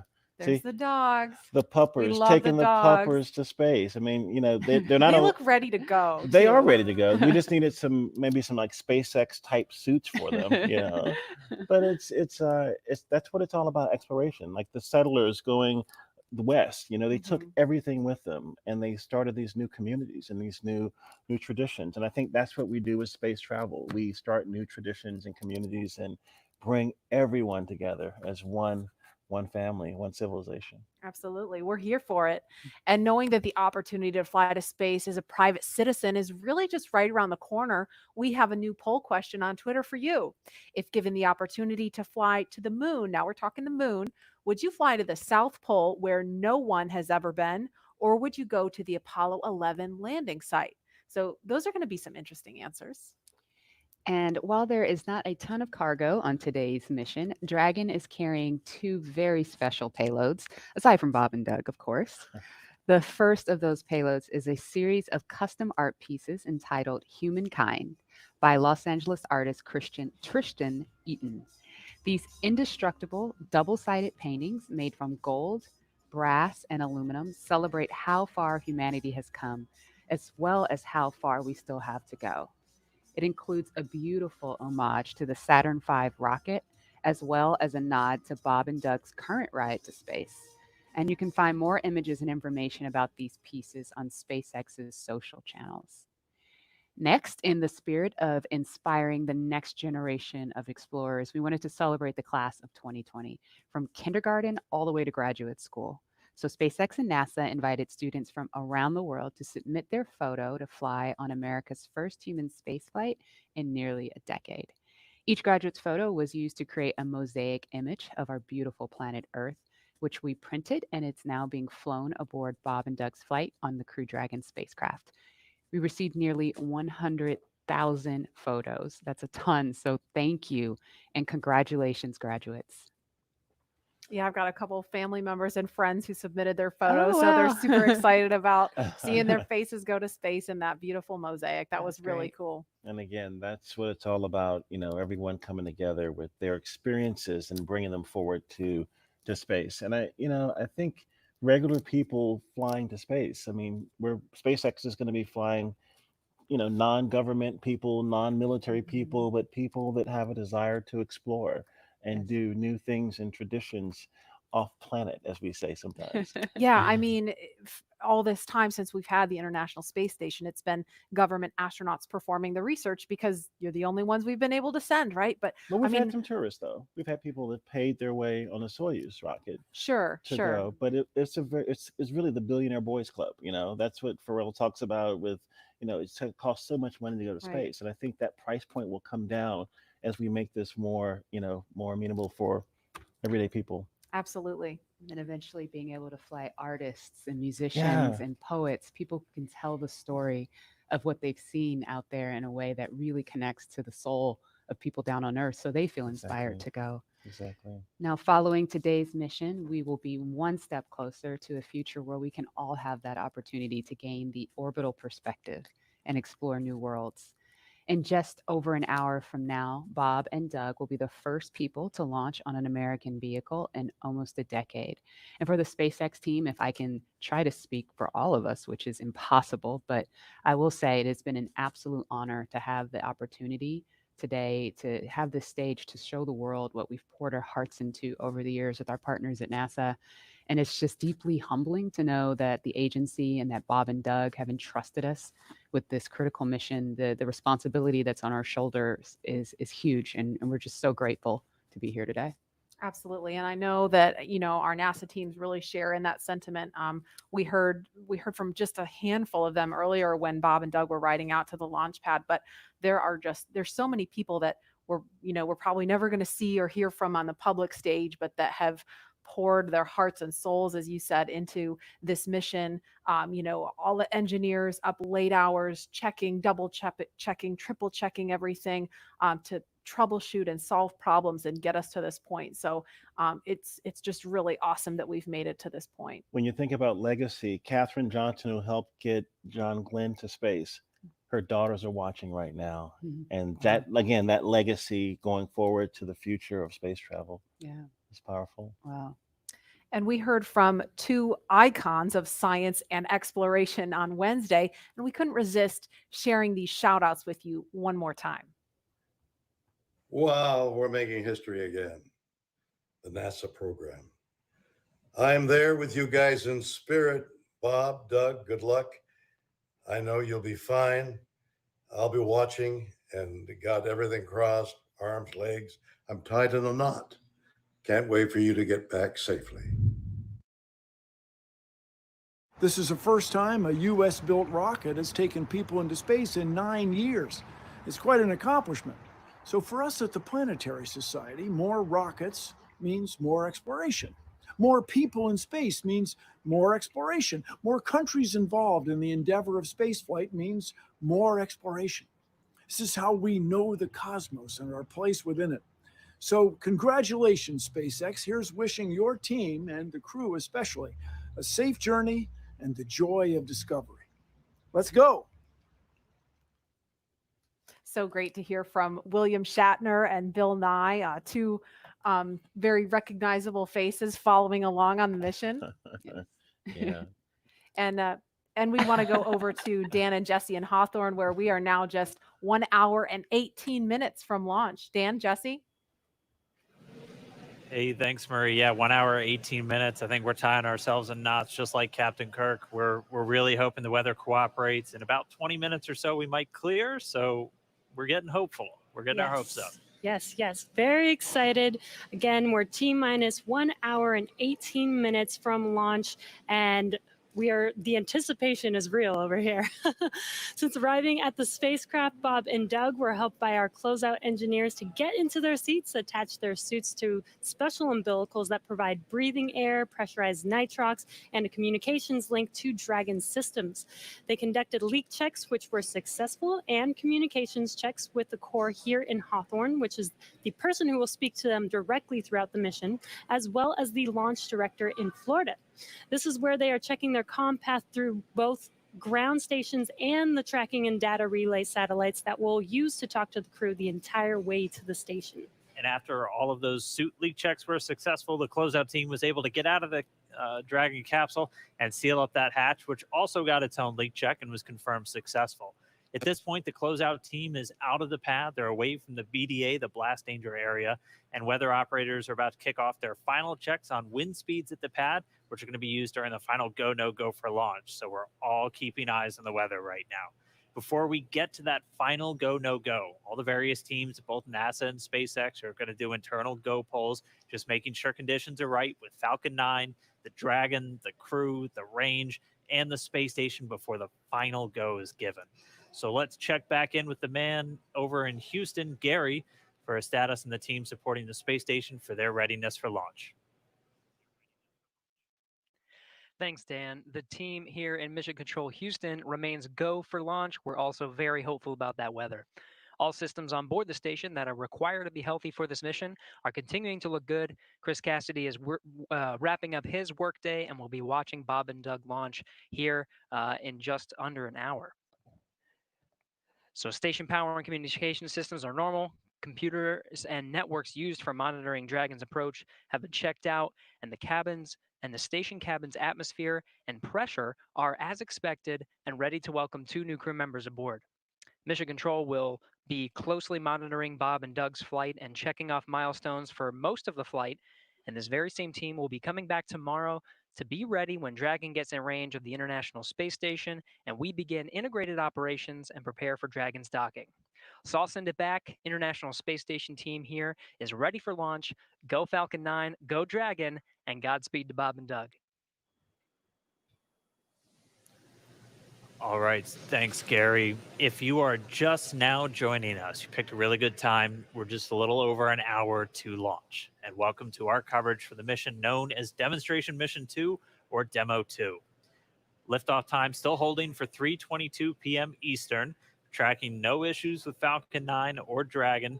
Everything good with the range so far. We're just really keeping an eye on that weather. Over the last 3 hours, our crew members, Doug Hurley and Bob Benkin, donned their SpaceX suits in the historic crew quarters suit-up room. After that, they walked out of crew quarters, just as every astronaut to fly from space from this port has done since Apollo 7. And then they were transported over to the pad, where the crew members entered the SpaceX Crew Dragon spacecraft that we're looking in live. Today is a historic launch. It will be the first time a commercially built spacecraft will launch people into orbit, and the first time the U.S. has sent people to the space station from American soil since 2011 with the retirement of the Space Shuttle program. Over the next hour, we will conduct a series of polls to get ready for launch, have Bob and Doug arm the launch escape system, and begin fueling Falcon 9. Launch is set for 3:22 p.m. Eastern. This will include a 12-minute flight to orbit and then a 19-hour flight to dock with the International Space Station tomorrow morning. Today's mission is the culmination of years of work between teams at SpaceX and NASA. Demo 2 is going to be an end-to-end flight test, starting with this launch today, going on to dock with the space station tomorrow, and then splashing down at the end of their mission. And this is going to be the final test for NASA to certify SpaceX for regular crew flights to the space station. We've been hearing a little bit from the crew on board Dragon, which you can see on your right screen. They are currently strapped into their seats and already through communications and leak checks. They're able to follow all the milestones still ahead on those display panels just above them, getting insight into all Dragon and Falcon 9 systems as we proceed towards launch. So at T-minus 1 hour and 13 minutes, let's check in with John I for a status update on the vehicles. What's the update, John? Thanks, Jesse. Well, not much to add to what Dan and Jesse just brought up. We've had a smooth countdown this afternoon. SpaceX team is working no issues as the pace begins to pick up here in the last 70 minutes. On Falcon 9, we did get the team on console. Earlier, you heard the comm checks between the responsible engineers and the crew. The engineers will be making calls on ascent for the crew's benefit, so they want to make sure that they could hear them before we go. The propulsion checkouts of the first and second stages are beginning right now. We're watching them begin to go through the process, opening valves.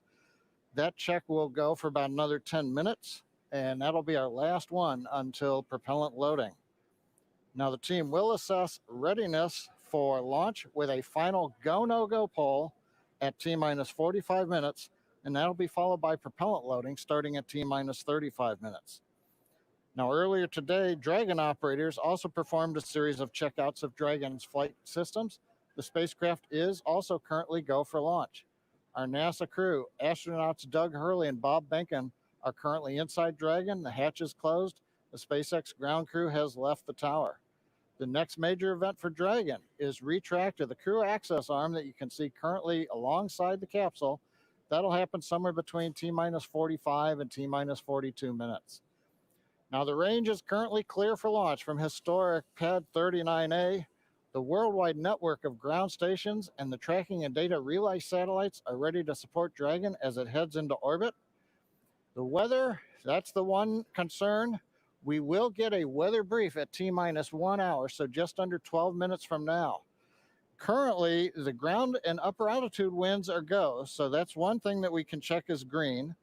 At the current time, we did have some rain earlier that appears to have let up, but we are red on conditions for both the electric field at surface levels, lightning, and cumulus clouds. There is a expectation that a forecast that'll be coming up at about T-minus 1 hour also may give us clearance of those conditions. So everything is focusing now on the weather brief at T-minus 1 hours. Also, we should hope to hear about the final check on the ascent corridor. That's the weather along the Atlantic seaboard in case Dragon had to abort on the way to space. The conditions there have been marginal, but the expectation that it would be good for launch. But we will get all of that coming up here very shortly prior to entering propellant load. Now today we are aiming for a launch at 3:22:45 p.m. Eastern Daylight Saving Time, or 19 hours, 22 minutes, 45 seconds Universal Time. Once we begin loading propellant, there's no opportunity to change T0. So once propellant is loading, we're committed and we'll get one chance at it today. But currently at T-minus 1 hour, 10 minutes, and 30 seconds, everything except the weather is go for launch. Thanks, John, for that detailed update.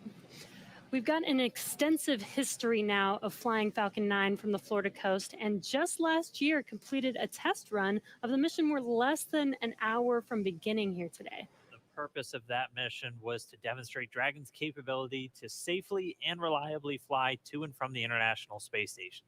The success of Demo 1 was a really exciting moment, Falcon paved 9, the way Falcon for 1 today's starting. mission to where we are today. And right now we're getting ready to fly U.S. astronauts from U.S. soil for the first time since 2011. Dragon and Falcon 9 together have years of operational experience, or what we refer to as flight heritage. As I mentioned earlier, SpaceX has successfully completed 21 flights of Dragon to and from orbit since 2010, including 20 trips to the International Space Station. Not only have we conducted thousands of hours of testing, we've also enhanced and added a number of safety features to Dragon.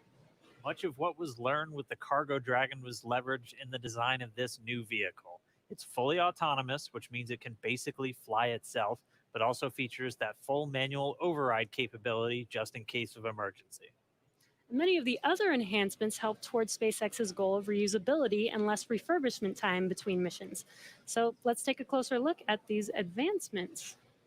Standing at almost 27 feet tall from the very bottom of the trunk to the very top of the nose cone, Crew Dragon's comprised of two main elements.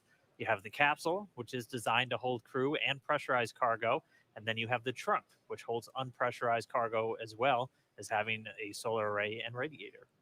And the nose cone at the top of the capsule protects the docking system as well as the guidance navigation control system, or what we call GNC.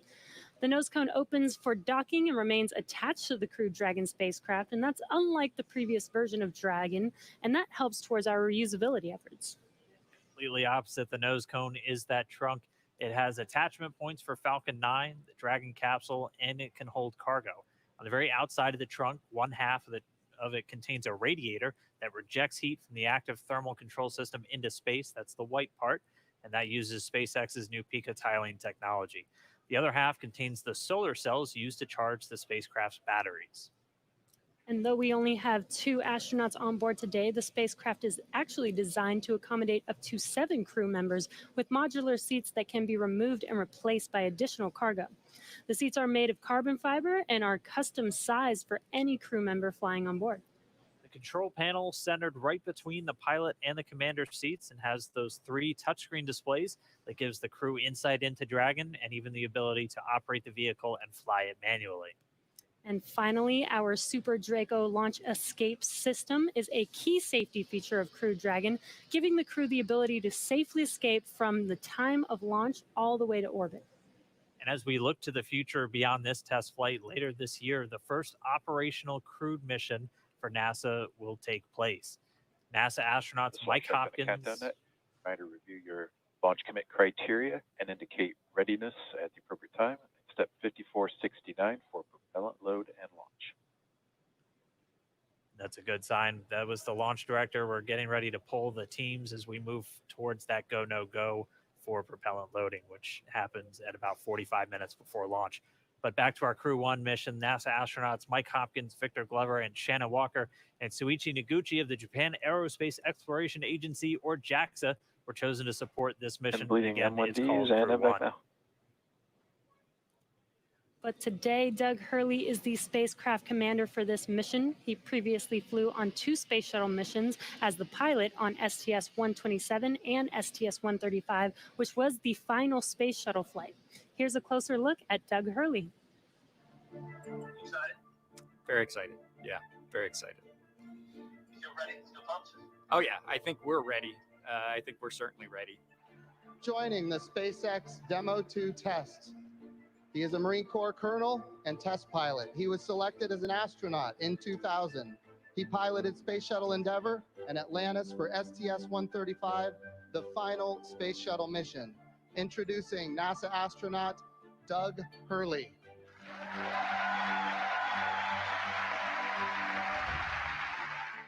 It's a life-changing process in so many ways to fly into space. It's just overwhelming in some respects. Just the sensations, the rumbling, the shaking, the acceleration. My name is Doug Hurley, and I'm the spacecraft commander for the Demo 2 mission to the International Space Station.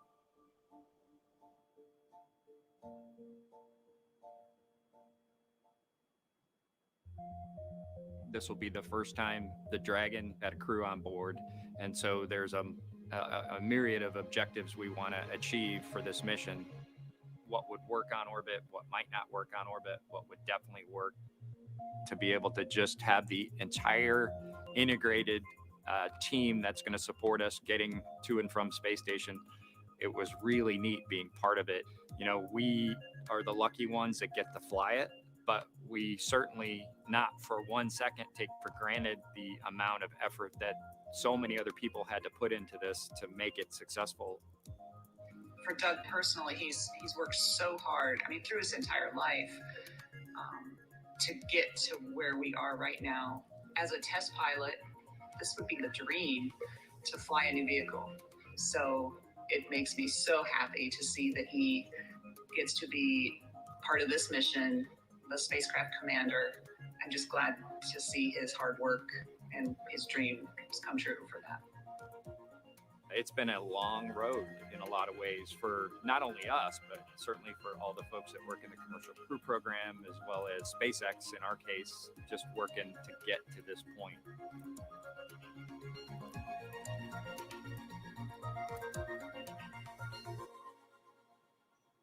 And we're a little over 1 hour, 3.5 minutes away from launch. Now let's learn a little bit more about the man sitting next to Doug Hurley inside Dragon, NASA astronaut Bob Behnken. My career at NASA has kind of spanned a couple of decades at this point. I arrived with the class of 2000, went through the training program, primarily focused on the space shuttle and the International Space Station, learning those systems. Having launched a couple times on vehicles, you know, the second time was definitely different than the first time. You can feel a little bit guilty of, hey, should I study one more thing? Or is there one more piece of information I should get? Am I really prepared or not?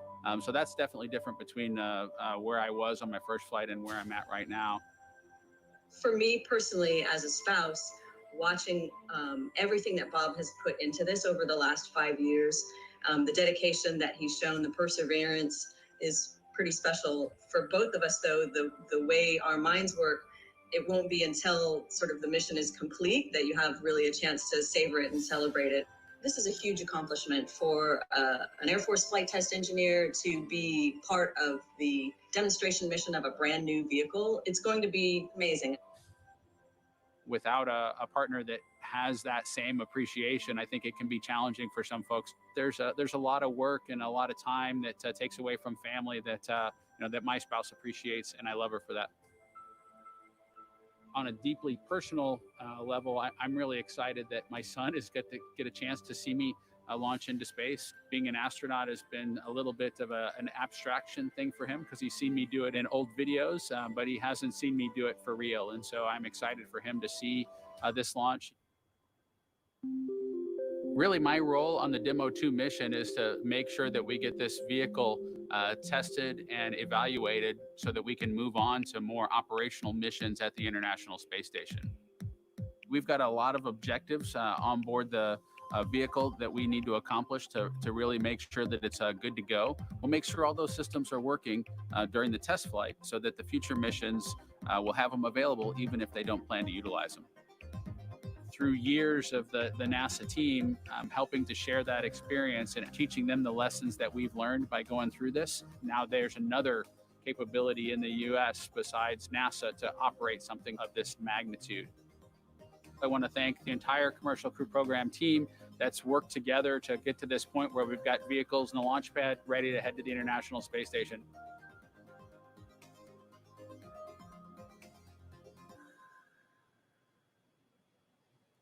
If we look even further into the not so distant future, flying on a mission to space will be an option for more people as SpaceX plans to also fly private astronauts on board Dragon. Earlier this year, SpaceX signed an agreement with the space tourism company Space Adventures to fly up to 4 passengers on an orbital trip aboard Dragon as early as next year. And of course, it's NASA that is making private astronaut missions to the space station a possibility. We are looking forward to these missions, and we hope that you guys are all too. All right, we are just 20 seconds away from T-minus 1 hour. This is going to be a really big moment that everyone's going to want to listen to. We're expecting a weather update, obviously hoping that the weather is improving. And so we should find out in the next 10 seconds or so. So we're going to stand by for a moment and wait for the Corps to give Bob and Doug a call, and then we'll all hear Dragon, the latest. SpaceX, we're at T-minus 1 hour. You are go for section 6. When ready, report go for launch. We'll put it in work.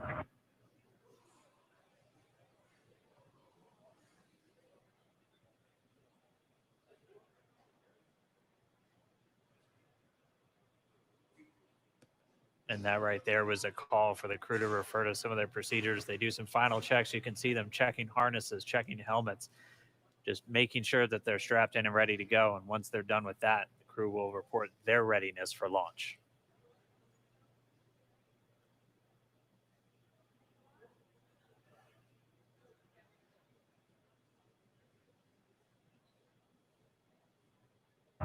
SpaceX Dragon in 6.4. Bob and I are go for launch.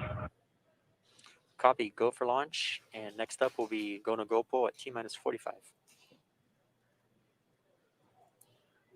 Dragon copies. All right, the crew is go for launch. So we are inside of 1 hour, still waiting for the weather update. But I mean, this day is one for the history books. We're returning crewed launches to station from American soil on American rockets. It's been almost 9 long years since we retired the space shuttle program. I remember that day. I'm going to remember this day. It's been a long road to get here, countless hours by thousands of dedicated professionals from NASA and SpaceX. It's been an exciting week, but this last final hour is just so exciting right now. Today's mission will be Crew Dragon's second test flight and its first test with humans on board. It's been an awesome countdown so far. Weather, we're still waiting for that update, so it's still a watch item, but the crew is go for launch. So at T-minus 45 minutes, hopefully we'll get an update on that weather. We've had a really clean countdown so far. It started with suit up just over 3 hours ago. The SpaceX team helping Bob and Doug put on their suits, conducting initial checkouts, including an initial pressure and leak check before they got to the actual walkout. And all of that done in that operations and checkout facility. The crew walkout was where Bob and Doug gave their final goodbyes to friends and family gathered outside the operations and checkout building before they began that roughly 20-minute ride to pad 39A. Really touching moment, saying goodbye to their family, both their wives and sons right in front of them. Yeah, very touching moment. It's incredible to be able to watch these moments. And as they got into their Teslas, we got to watch them ride all the way to the pad, and we got some great footage there. And as you can see on your screen, this is some playback from earlier of them getting into those Teslas, about to make that drive down to the pad.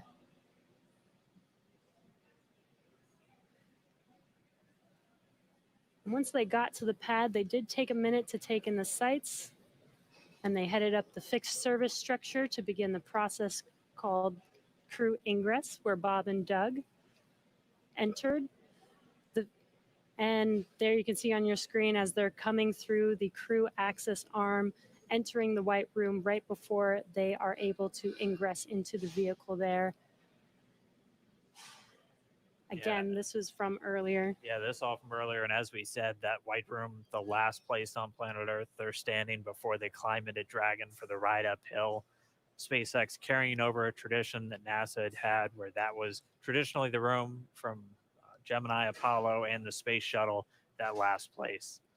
About 30 minutes ago, we're back with some live video here. The team was able to close Dragon's hatch with Bob and Doug safe inside. So we are under an hour ago. Things are going to pick up as we get close to that go, no go to begin propellant loading and then arming the launch escape system. The crew pull for readiness was completed at T-minus 60 minutes, and the Dragon pull for prop load is coming up here in just about 30 seconds at T-minus 55 minutes. And then following that will be T-minus 45 minutes will be the internal mission control Hawthorne pull, and then the launch director's pull for propellant loading. When we get to about T-minus 40 minutes, the crew access arm will retract, and Bob and Doug will get the call to close their visors and arm the launch escape system. This is the automated system in place that can fire the 8 Super Draco thrusters on Dragon to quickly separate the crew from the rocket, either on the pad or during the flight on the ride uphill. And then once we reach T-minus 35 minutes, propellant loading for the Falcon 9 will begin. We got there on Wednesday. We got all the way down to about 17 minutes before launch before we had to cancel because of weather. But we're optimistic right now. Conditions have been improving. And so we're looking to press ahead once again into loading fuel onto that Falcon 9 rocket. Throughout the countdown, we've been getting some incredible views of the astronauts inside Dragon, just making all of their final preparations, some close-up views of their suits and on the displays as they just are strapped in and ready for launch. The teams often describe the suits as an extension of that Dragon spacecraft. You can always think of it as a mini spacecraft inside of a spacecraft. It's got all of the life support, everything that they need, just like the capsule See, on countdown 1, technical pull is complete. No constraints to proceed into launch escape system arming and propellant load. And there's that call out that the crew is ready. They are ready to load prop onto Dragon. So we are pushing forward towards T0. And while those suits do look great, they are also engineered to connect directly into Dragon seats to provide communications, cooling, and the ability to pressurize if necessary. All right, well, we did get the call out that the technical teams on the ground are ready for launch escape arming and propellant loading. Again, things starting to pick up, things really starting to feel real. Let's jump down real quick to the team at Kennedy, see if you guys are just as excited. I can't sit still right now. It's starting to feel real. Yeah, it's hard to sit still in here, right, Leland?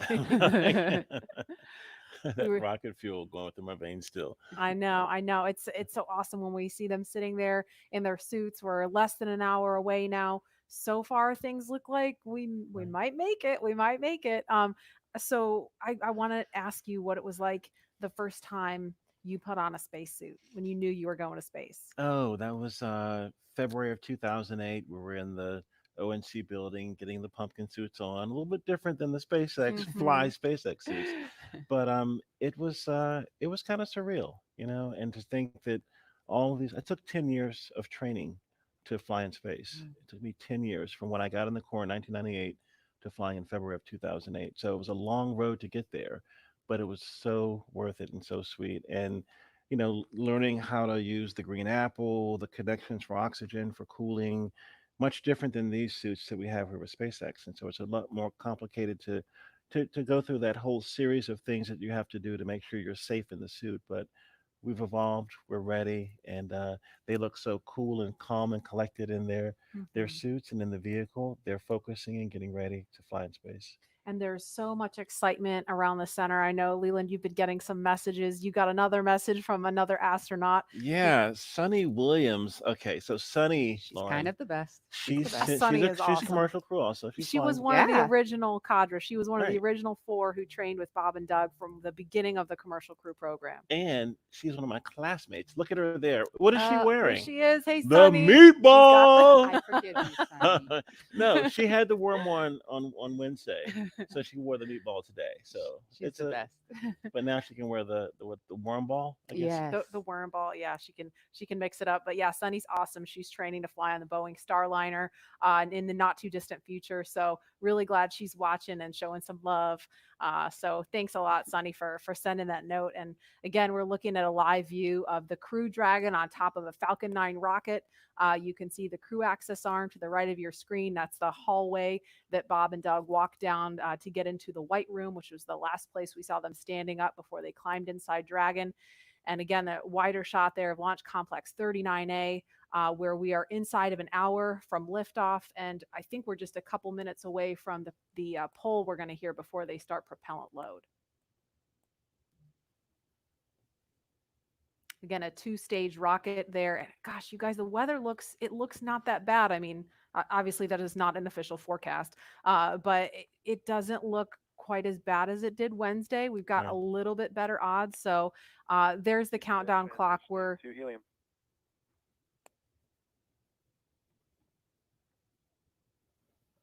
going to pause to listen to that comm.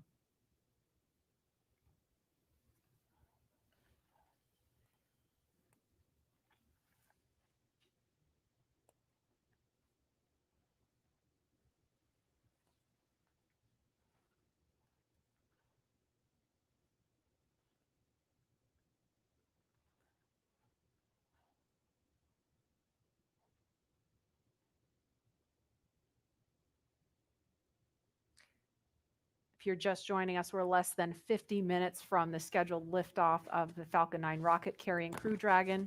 And if we start to hear any kind of update on weather or polling, we will pause to listen in for that. But if things go as scheduled, we should be hearing the launch director verify go for propellant load at about T-minus 45 minutes. So we're going to send it over to Hawthorne to carry the ball. John Instrucker or Jesse, are you there? This weather is go at this time. Dragon copy, go weather.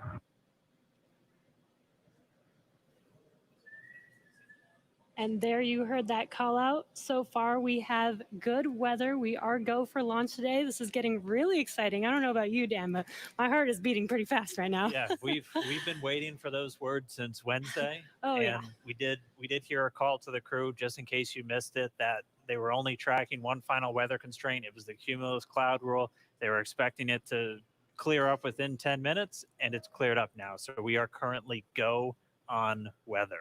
Yes, and it's been pretty incredible to be so close to launch, and the road leading up to this point has been pretty incredible as well. It has been. It's been a partnership between NASA and SpaceX. We've been working together since SpaceX started flying cargo to the International Space Station, now getting ready to launch Crew. And we've been really fortunate to work with not only a lot of international partners on the International Space Station, but a lot of And as really a reminder, great here in companies. the control room, we'll be closing doors here once we start with propellant load. Any last-minute bio breaks, please go ahead and accomplish those in the next few minutes. And the launch director just getting the teams ready. We'll be coming up on that propellant loading again. That starts at about 35 minutes prior to liftoff, so in about 12 minutes from now. There's going to be a go, no go coming up really soon. So let's go over to our man, John I, for the latest. John?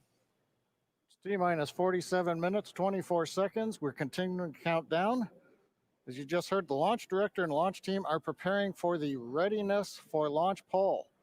Now, the launch director is currently checking with Dragon mission director, NASA launch manager for their readiness. And actually, it sounds like everybody is good there. The launch director will then ask the team, he'll tell them the poll is open, and the 13 members of the SpaceX launch team will be electrically polled for their go to load propellant, as well as continue all the way to launch. Now, we will hear that poll results and a briefing from the launch director at about T-minus 45 minutes.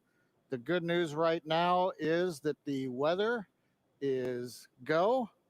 All the conditions that were read shortly a while ago at T-minus 1 hour have cleared.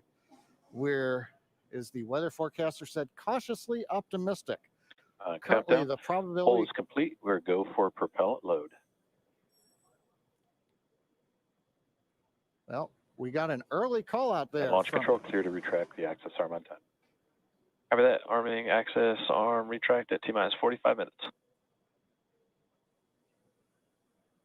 Got an early call from SpaceX launch director Mike Taylor that the poll is go.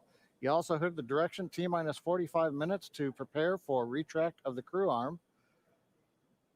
As we hear more discussion, we'll stop and let you listen in. But right now, weather for liftoff, ground level winds are good, 10 to 15 miles an hour, well within limits.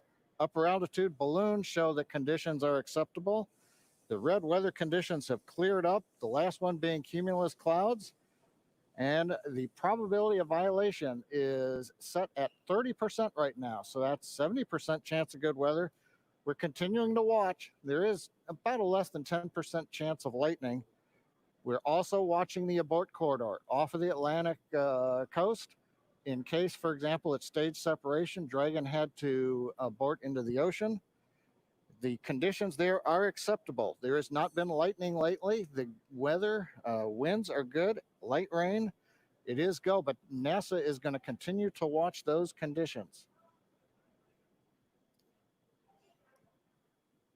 T-minus 45 minutes and counting. Reminder on hold and launch escape protocol. For non-urgent no-go conditions, brief the CE or LD, and they will approve aborting launch auto sequence and proceed to launch abort. For urgent issues affecting the safety of the operation, operators shall call hold on the countdown net. Launch control will immediately abort the launch auto sequence and proceed to the launch abort auto sequence. Operators shall also advise launch director whether structural break or fire is imminent or occurring for Dragon manual escape flight rules. A reminder on fire alarm instructions. In the event of a fire alarm, key operators previously briefed will remain at their post while the alarm is evaluated.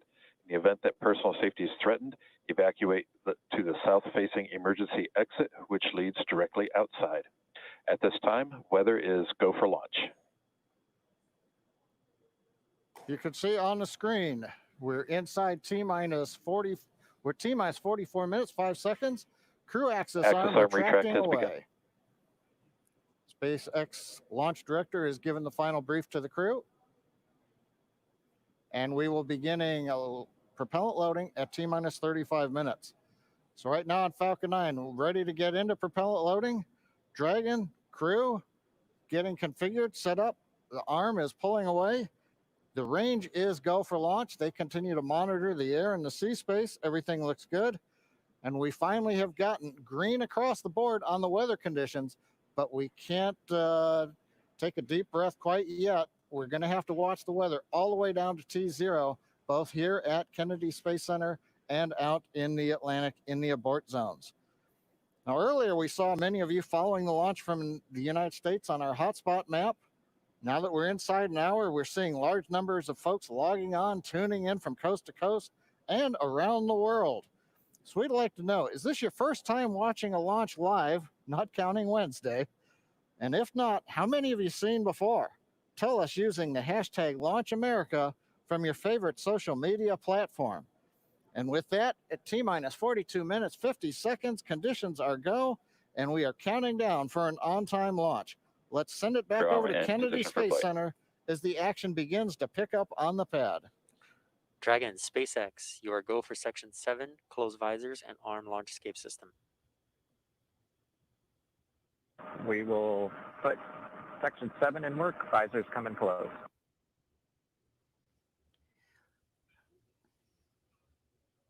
All right, the countdown clock is continuing to tick. My heart is continuing to beat 5 million beats a second, and we are getting so close.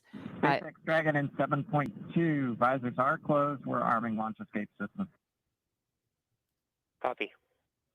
And as you just heard, the crew is arming the launch escape system. That is one of the absolute last big milestones prior to liftoff, other than nominal Falcon operations.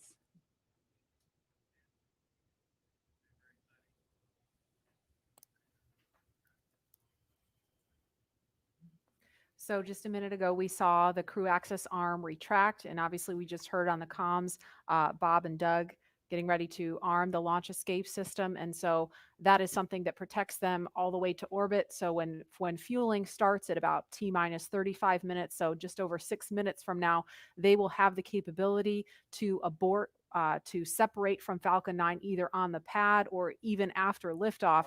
That's a critical safety capability. And we are going to go over to Hawthorne now to take us through these next minutes. Jesse? Section, switch in to nitrogen. We did hear that call out that they are arming the launch escape system, so very exciting. SpaceX has designed Crew Dragon and Falcon 9 to be the safest launch system ever flown. So we brought back Nick Picone, SpaceX's Nick Picone, to talk more about this again. Thanks for coming back and joining us today, Nick. Hey, Jesse, happy to be here. Still monitoring the launch here with our recovery and ground operations teams. Awesome. And Nick was our mission manager for our in-flight abort test earlier this year and now works on the Starlink team. Nick, on Wednesday, you talked about the launch escape system. Could you just give us a brief summary today for those that are joining today? Sure. So the launch escape system, again, is our ultimate safety feature to keep Bob and Doug safe in the event of a major Falcon anomaly on the pad. The system is designed to automatically fire if either vehicle detects a dangerous condition developing. And if that happens, Dragon will use its 8 Super Draco engines to push the capsule off and away to a safe distance away from this Falcon. This capability is absolutely critical. It's what keeps the crew safe, and we're now active and armed on the pad with it protecting the crew. And as you mentioned, the launch escape system allows the Dragon to separate and get away from the vehicle. I believe it goes into the ocean. What happens after it lands safely in the ocean?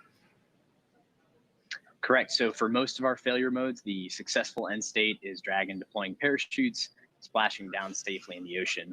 But since a launch escape can happen while the vehicle's on the pad or anywhere in flight up through orbit, it could be splashing down right off the coast of Cape Canaveral. It could be splashing down thousands of miles away in the North Atlantic. If that happens, to make sure we can get to Bob and Doug as quickly as possible, the Space Force's 45th Space Wing, Task Force 45, has pararescue teams staged and ready all around the world, ready to drop in and rescue Bob and Doug as soon as possible. And you mentioned that the launch escape system will keep them safe all the way up to orbit. What other options are there after Dragon is in orbit? Sure. So for any reason we're unable to dock to the International Space Station, we have several pre-planned return trajectories, which will bring the capsule down to a splashdown point close to shore, where NASA and SpaceX recovery forces will be waiting to recover them. It'll look like an otherwise totally normal recovery operation, except for the early end of mission. This operation is something we're doing with one of 2 identical crew recovery ships. We do that because the landing sites, we want to maintain as much flexibility as possible. There could be changing weather conditions that bring down one site and leave the other one up. So we have those 2 identical ships, one in the Atlantic, one in the Gulf of Mexico. And our space operations team can redirect the spacecraft to go to whichever site is the safest option for the crew at that time.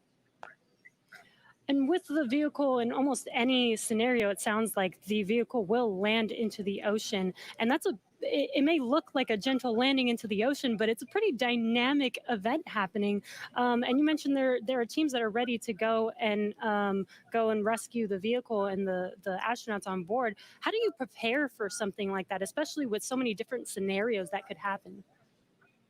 Sure. So we're lucky to have had about a decade of recovery experience with Cargo Dragon 1 in our previous trips to the International Space Station. That, along with our booster recovery missions, we've got a great team of recovery operators here who have a lot of offshore experience with our spacecraft. The system, though, that we took that experience, we built up a new crew recovery ship, 2 identical crew recovery ships, I should say, which have a lot of those lessons learned baked into the design of that ship and the operations. These new ships have complete medical facilities, an operational helipad, and redundant communications, power, and propulsion to make sure they're robust and ready for anything we encounter offshore. We've also done tons of training exercises with the SpaceX team, the NASA team, and the rescue forces I mentioned earlier, practicing capsule recovery, emergency scenarios where we have to get the crew out of the capsule while they're still in the water, as well as those helicopter evacuations, taking off and landing from the pad many times, so that we make sure the team is ready to do that. They're all staged and ready. They feel ready to support, and will be ready to call on us if anything goes wrong today. Awesome. It sounds like Bob and Doug are in some really good hands and will be safe no matter what occurs on the vehicle. So thank you, Nick, for joining us again, for walking us through all of those details. I hope you're just as excited as we are for a launch coming up here very, very shortly now. So we're going to send it over to KSC to Lauren. Thank you, Jesse. So, as you just heard, fueling is about to begin at T minus 35 minutes. We are about 50 seconds away from that. And so we're getting really, really close to the first launch of astronauts into orbit from American soil since 2011. The launch escape system is armed, which, as you know, happens before fueling. And Dragon propellant load, that's the propellants that are inside of the Dragon capsule, not the rocket. Prop load for Dragon took place weeks ago and just a few miles down the road in what we call Dragonland. And those propellants, they are MMH or monomethyl hydrazine, which is the fuel that we use. It's hypergolic fuel. And NTO or nitrogen tetroxide, that's the oxidizer. Those two come together and they ignite in space to propel the vehicle. You don't need that TTEB or a third thing to ignite because hypergolic propellants don't require it. You just need the fuel and the oxidizer. And as you just heard, propellant load has started on Falcon 9, and that's awesome. All right, so that that bipropellant system feeds all of the engines on Dragon. So Dragon has 12 service section engines in each. So there's 3 in each quad, 3, 3, 3, and 3. Those are used for on-orbit maneuvering for Dragon. There's also 4 additional Dracos that are underneath the nose cone for large Delta V maneuvers that the vehicle will perform. But the engines that Nick Pacone was talking about earlier are Super Draco engines. We have 2 in each quad of the vehicle, so 8 total. And those are bigger engines with a high flow propellant system. And those are what lift Dragon off of Falcon 9 in the unlikely event of emergency that requires us to get off of Dragon, off of Falcon. Now, you probably remember, let's see, a Mercury, Apollo, Soyuz, they have that big pointy tower on top. That's the launch escape system for those vehicles. It is actually just another rocket on top of the spaceship that lifts the vehicle off. In the case of Dragon, our escape system is integrated into the vehicle completely. And so that's just better from one less thing you have to jettison every single flight. But it also allows us to have escape capability from the pad before T0 all the way through to orbit. And so even if the very last minute, if we needed to get off of stage 2 while we're in space, we could actually escape to orbit. So yeah, that's the escape system for little baby Dragon here. Thanks, Lauren, and thanks for walking us through that, because I think it's really important that people understand that critical safety capability, and that's the whole point when we hear that launch escape system is armed.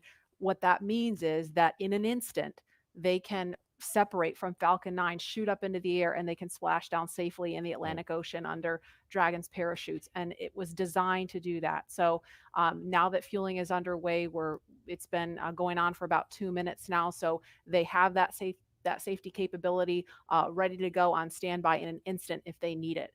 And so we want to go over to Hawthorne now for an operational update from John Insprucker. John? Fuel and stage 2 fuel, all flow rates tracking nominally.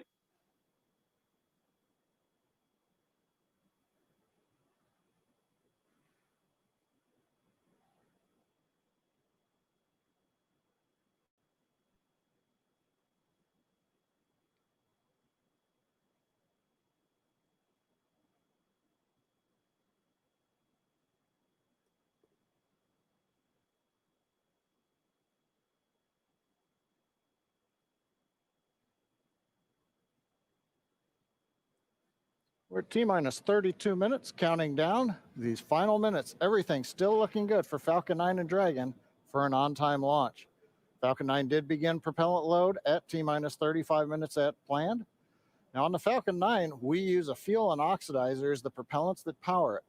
The fuel is commonly known as RP1. That's rocket propellant grade 1 kerosene.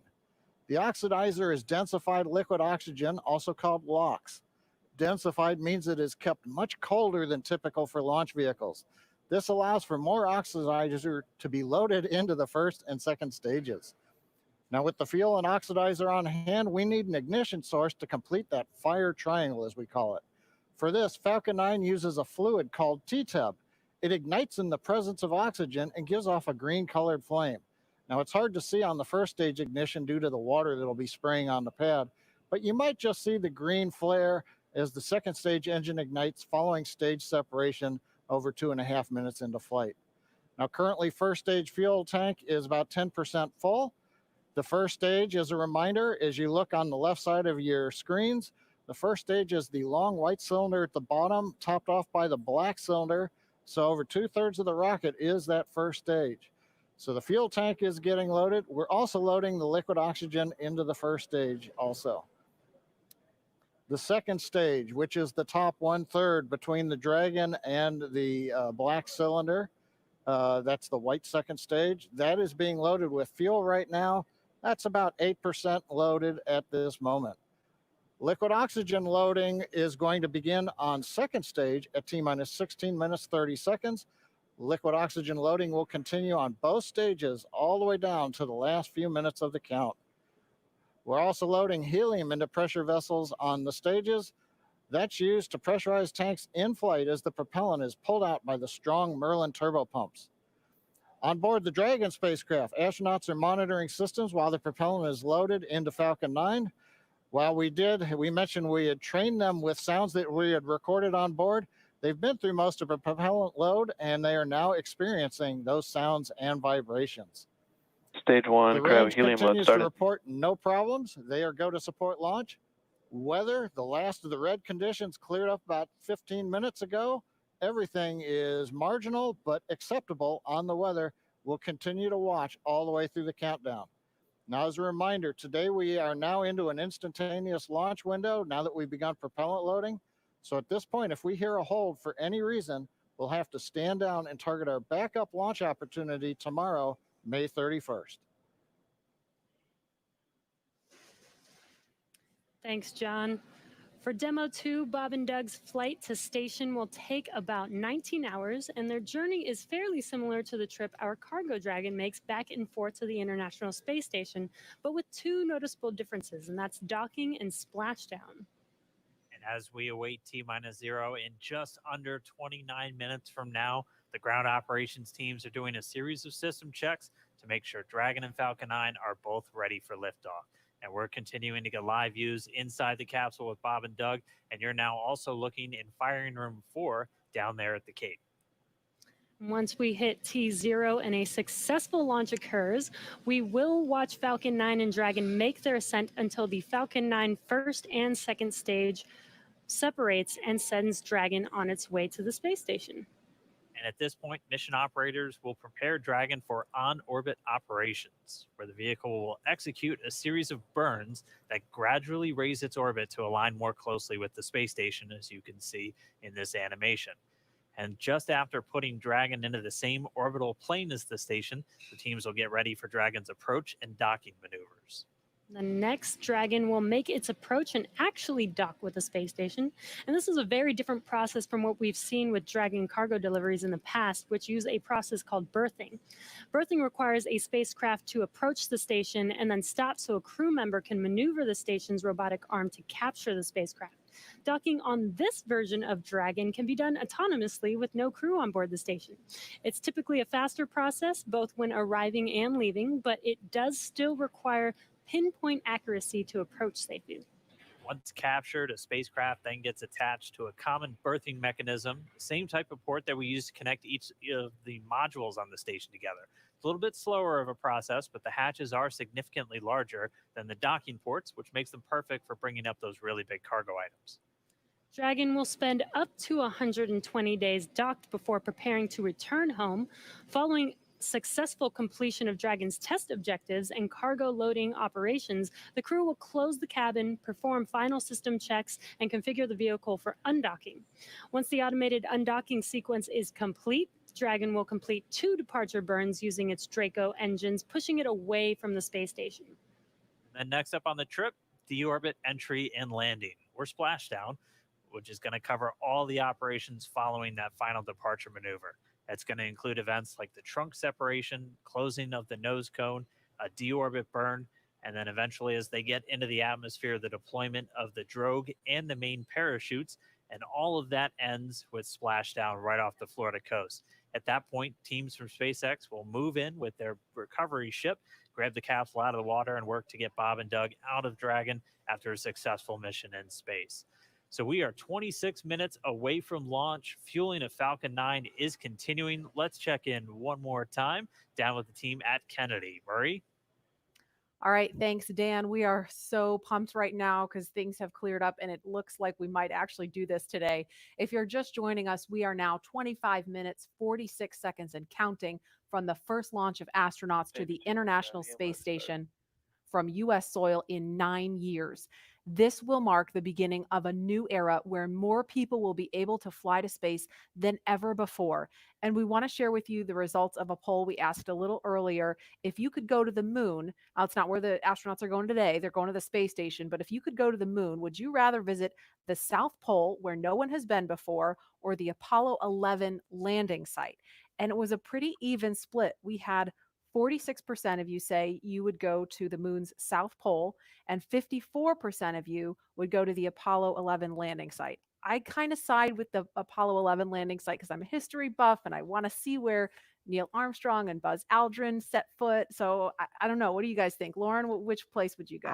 I'm with you on that one. And I would love to go see that flag there and those footsteps, those footprints there. Still be there, right? There's no wind up Should there. still be there. Leland, how about you? I think I'm with both of you because it's just like, the meatball, the classic. Yeah. Going to the classic spot. And that's where all of it started. That's where all that inspiration came, even though I was an antenna engineer, not seeing it. But besides that, that's history. And hopefully maybe it wouldn't have to be one or the other. That's true. Exactly. Yeah. I mean, yeah, we're going to learn more from going where we've never been before. Exactly. And so we need to go to Exactly. the South Pole too.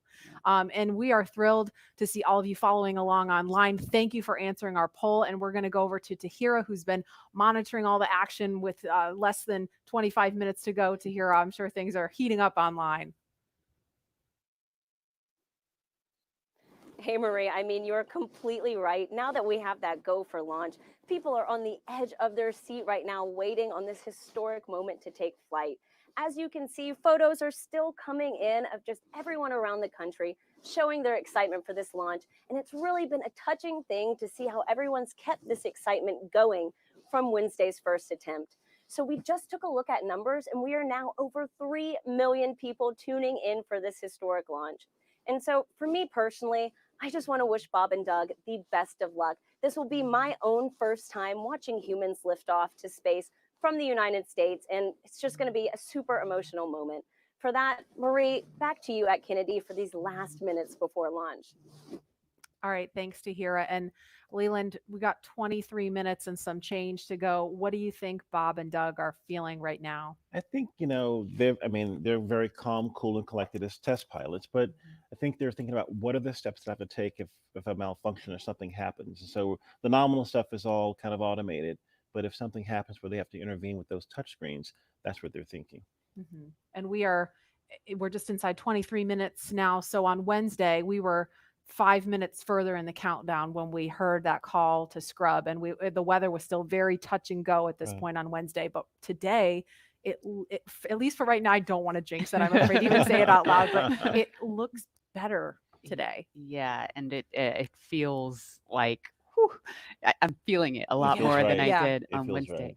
And speaking of Bob and Doug and them being really calm and cool and collected, having had the opportunity to be in meetings with them and to watch them train, I have to say, and to all of my friends who work with them every single day, the feedback is always just what great people they are, Right. and just how not just bright and sharp they are, but just good people. Right. And around the office, we often refer to them as the dads. The And dads? Why they're is the that? dads. They're dads. They are dads, Okay. and we've met their families. And when you see people on that very personal level, it starts to mean so much. They Right. are a part of our team. Yeah. They're not a customer. They're our team. They're not a payload. They're our Right. team. They're Yeah. a family. And so we're just so excited to see the dads up there today. Yeah. Go dads. Yeah. All right, we're going to go send it over to Gary for an update from Houston. Gary? Hey, Marie, the space station team here is focused. All eyes are on the system checks that are happening across the board, and we're listening in as we close in on launch. And I can tell you that things are looking very good. Chris Cassidy will be watching from the International Space Station, right now flying over the Pacific Ocean. It's heading to cross right over the launch pad. We might even get some good views from the station. Hope to be capturing those.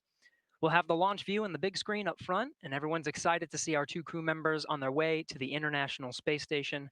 But before we get to it, I just want to pass on good luck from the entire flight operations community here in Houston. It's always exciting to be doing something wholly new and history making with station operations, and we can't wait to see our team members Bob and Doug in low Earth orbit and heading to the International Space Station. That's it from us here in Mission Control Houston. I'll send it back over to the team in Hawthorne for the latest happening there. John. T-minus 20 minutes, 30 seconds. We're Strong back continuing chill to started. count down. Everything is still looking good for launch of Falcon 9 and Dragon. 22 minutes, 45 seconds after the hour. Stage Right 2 now on the RP1 right-hand load is complete. side, you can see a large white cloud coming off of the strongback. That is normal. As we get ready to load the second stage with liquid oxygen, we have to chill in the plumbing lines going up that strongback. And so as we relieve pressure, the moist, humid Florida air condenses around it, and that gives you the cloud. So that tells us that things are actually on schedule. We did begin propellant load at T-minus 35 minutes. Fuel loading on the second stage, I believe we just heard the call out that it is complete. First stage fuel load is continuing, and right now that's a little more than, that's about 60% of the way full. So things are looking good. Second stage is getting ready to begin the liquid oxygen loading. After they finish chilling in the lines that you see on the monitor, they'll begin the load at T-minus 16 minutes and 30 seconds. The range right now is go, ready to support. Weather continues to be go. As we inch our way closer, we're keeping our fingers crossed. We're waiting to hear if anybody calls out an issue, but for the moment, as you can see on the screen, it looks good. Now on the Dragon side, the Dragon mission director and the team there are reporting no issues. They've done their communications checkouts. The crew access arm, as you can see, is retracted away from the spacecraft. The crew is strapped in and they are ready to go. Now, final instructions will be going to the crew at T-minus 10 minutes. The crew displays will be configured for launch, and that setup will give astronauts Bob Behnken and Doug Hurley insight into how the launch is proceeding and provides constant updates on vehicle health. We've already heard the crew give their go, close their visors, and get ready for launch. For Dragon, it'll enter terminal count at T-minus 5 minutes. When it transitions to internal power, we'll hear continued callouts on the countdown net as we get close to 0 and to liftoff. But right now, at T-minus 18 minutes, 15 seconds, everything continues to be go for an on-time launch. So Dan, Jesse, things are looking pretty good. How are they doing over at your stand? Things are great from about 15 feet away from you, John. And honestly, things are looking pretty great down at the pad there. We're seeing a lot more blue in the sky. Green is the color we want when we're talking about weather, and that's where we're sitting right now.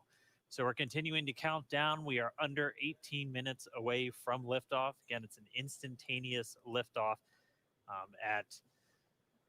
it's going to be 12:22 and 45 seconds here on the West Coast, 3:22 and 45 seconds over on the East Coast there in Florida.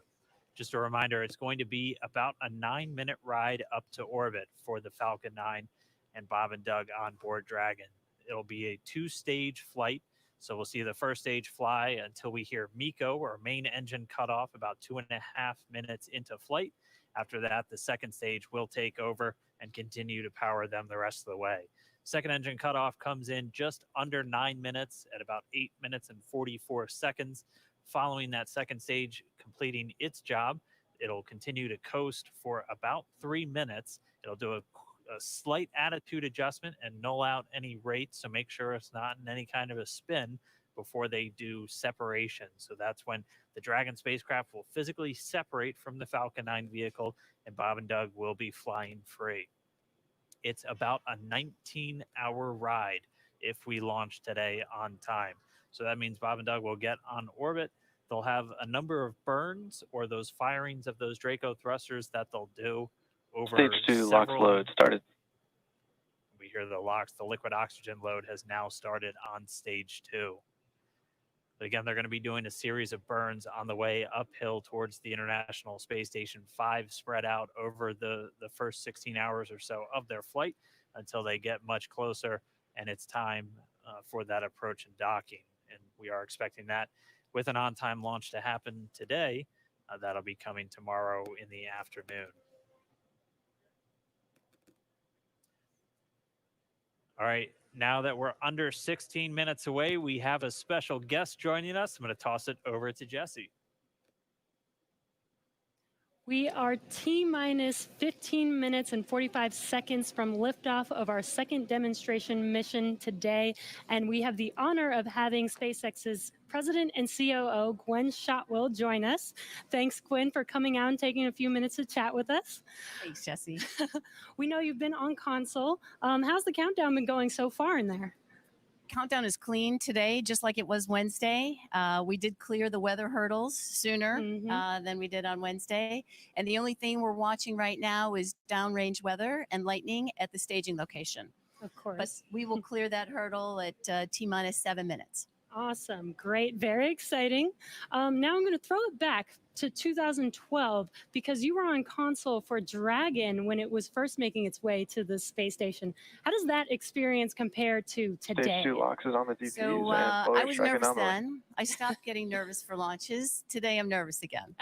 Super nervous. Stomach and throat. Understandable.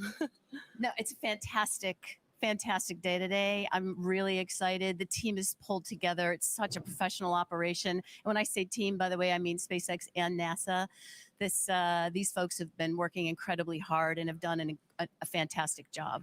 Yes, and we are all so excited.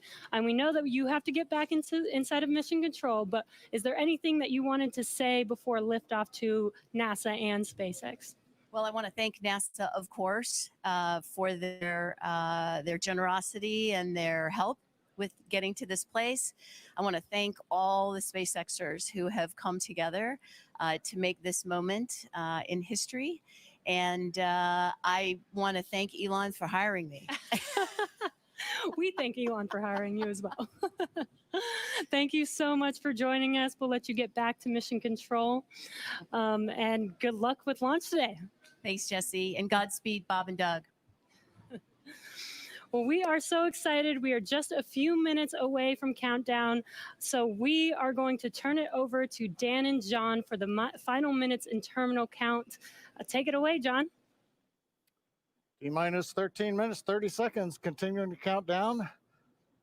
We're continuing to load fuel onto the first stage. That should finish up in just about 6 minutes. Fuel is completely loaded on the second stage. That's closed out. And we are continuing to load liquid oxygen on both the first and second stage. The liquid oxygen load beginning on the second stage just about 3.5 minutes ago. We are also loading cryogenic helium into the storage vessels on the first and second stage, getting in the last little bits of helium when we keep it cryogenic, cold and liquefied.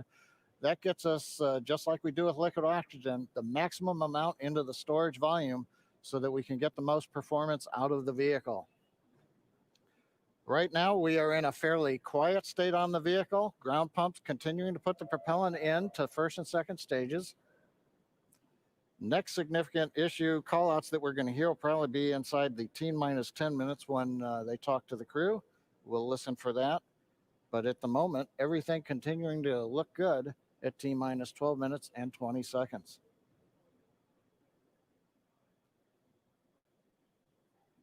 Getting real close now, John. It's only a little over 12 minutes away. Just a reminder for everybody, it's about a 9-minute ride uphill.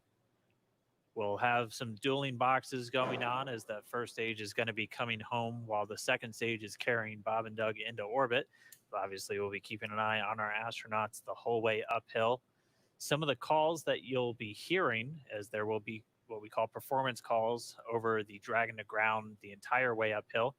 And you'll just hear some of the SpaceX engineers calling out trajectories and booster performance. So we're always looking for that word nominal. I know that's one of John's favorite words. That's one of mine too. We want to hear nominal as much as possible up on the way uphill. You might also hear some number and letter combinations, and those correspond to the different abort zones that Bob and Doug are in during their flight uphill. There's 1A and 1B, which signify that they're on the first stage. Those carry them from there in the Cape all the way up to about the very top of North Carolina. And then we'll have 2A through 2E or 2 Echo, and that will be on the second stage, and that goes from North Carolina all the way up to about the tip of Newfoundland, so in the northern Atlantic. And then there is a zone of the northern Atlantic that we're going to avoid, and so you should hear the call out be something similar to forward to Shannon, and that just refers to Shannon, Ireland, which they'll be going off the coast of Ireland at the later stages of the second stage if they have to abort. So just prepping you now for some of those calls. You're hopefully going to hear that word nominal a whole lot on the way uphill. 10.5 minutes. Things are pretty quiet. As John I said, it'll pick up right at about 10 minutes. We'll wait for the crew just to confirm that their displays are in order. The crew is already strapped in and reported that they are go for launch. And we'll continue to watch the fuel gauges tick up on the Falcon 9 vehicle until fueling cuts off at just about 2 minutes prior to launch. Dragon, SpaceX confirmed displays are configured for launch. SpaceX Dragon displays are configured for launch. Copy. Bob, Doug, on behalf of the entire SpaceX team, it's been a huge honor to help you get ready for today's historic mission. Know that we're with you. Have an amazing flight and enjoy those views of our beautiful planet.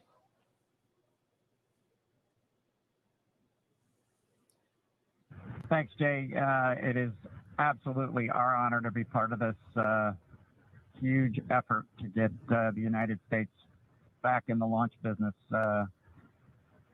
We'll talk to you for more, but thank you. Copy all. Thanks for those words. The SpaceX core. So again, that voice that's going to be talking to Bob and Doug throughout their mission from right here in Hawthorne, just offering a few quick words. The crew did confirm their crew displays are configured for launch. We are coming up on 9 minutes and counting. We've gotten through T-minus 10 minute with the crew discussions. Activity is now going to switch over to Falcon 9. Our next major event comes at T-minus 7 minutes. We begin what we call engine chill. Pre-valves will open. Those currently separate propellants on the first stage from getting down to the Merlin engines. We'll open the pre-valves. That allowed fuel liquid oxygen to flow to the top of the pumps. And more importantly, when we open the valves, that'll allow us to begin chilling the 9 Merlin 1D turbo pumps on the first stage engine.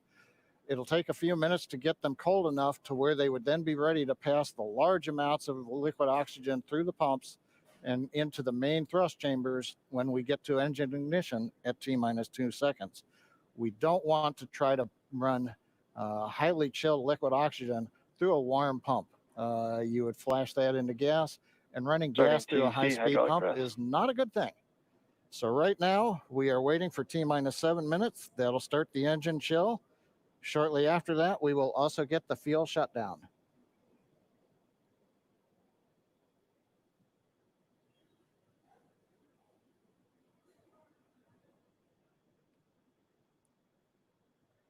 Listening to the SpaceX launch director in the background there.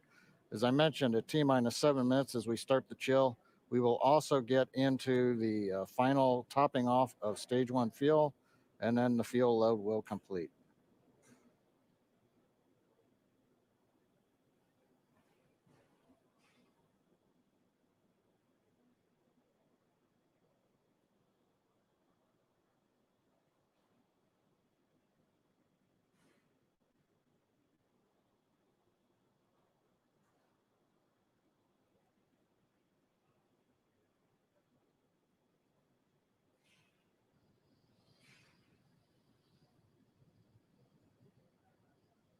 Stage 1 and Stage 2 engine chill has started.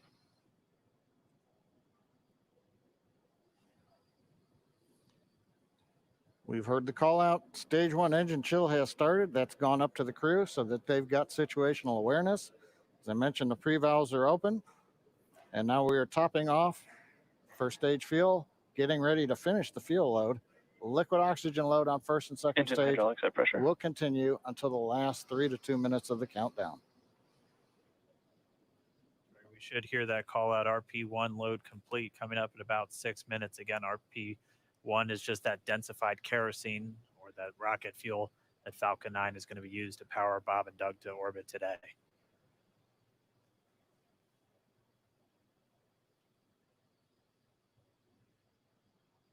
And stage 1 fuel is closed out.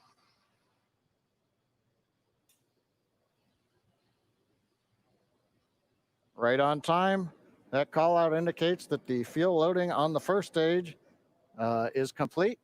Draining back the lines now. So first stage and second stage fuel are complete. Liquid oxygen loading is continuing on both stages. You can see on the view on the left side of the monitor, the condensation, the cold gas wrapped around the stages as the tank skins are chilled by the densified liquid oxygen, picking up the humidity Falcon from 9 the is in Florida air. self-align. It looks like at this moment we're a little more than 90% full on the oxidizer on the first stage, ticking up towards that 80% mark on the second stage. We'll be counting down all the way till about 2 or 3 minutes, as John and I just said, until everything is loaded Falcon in 9 Falcon heaters 9. closing out. And then we will be go for launch. Dragon has transitioned to configure for terminal count. Vehicle tanks pressing for strongback retract.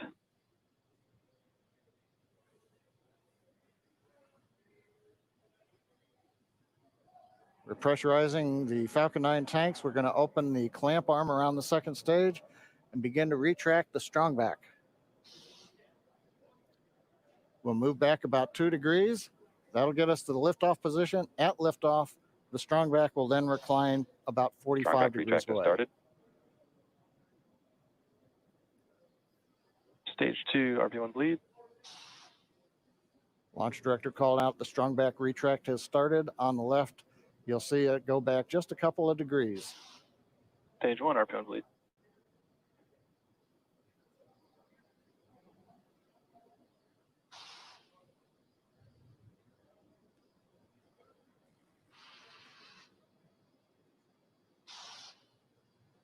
We are just 4 minutes away from liftoff. Again, at this moment, Bob and Doug are really just laser focused on those displays. They have insight directly into Dragon and the Falcon 9. They're able to see where their fuel loading is at, how everything's progressing down with the count. AFTS final setup started.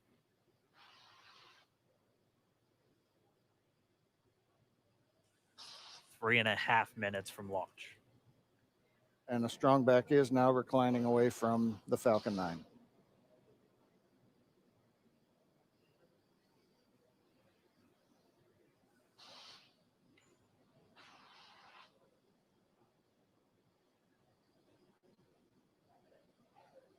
MVAC igniter purges.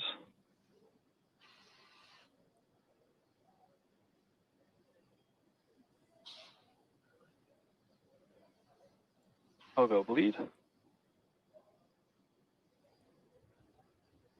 Dragon has transitioned to terminal count and is on internal power. Stage 1 LOX load closed out. Okay, we're at T-minus 2 minutes, 42 seconds. Stage 1 LOX load is closed out. Stage 2 will continue to load for about another half a minute or so. Once we get the completion of stage 2 LOX loading, we have to vent down the line. So you'll see another large white cloud coming off of the strongback. That'll be normal. That'll happen Vehicle around is transitioning to T-minus internal power. 1 minute and 40 seconds. We're going on internal power now. Just a few seconds away from the stage 2 LOX load being complete. It's been almost 9 years since we've been in this position. A lot of work done by thousands of people to get to this point. All our eyes focused on 2 now.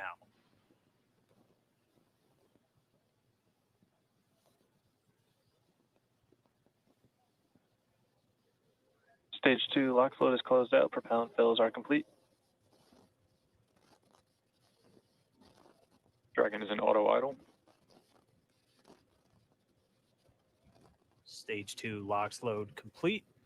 all fuel, all oxidizer on Falcon 9. 1 minute, 34 seconds to go till launch. Ground gas closeouts is starting.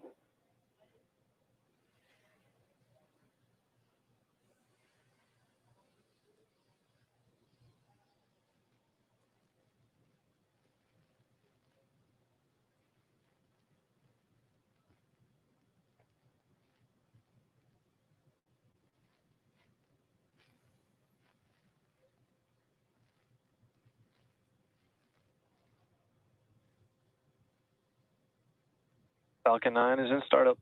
Dragon is in countdown. FTS is armed for launch. Under a minute now, the FTS, the flight termination system, has been armed. Dragon, SpaceX, go for launch. SpaceX Dragon, we're go for launch. Let's light this candle.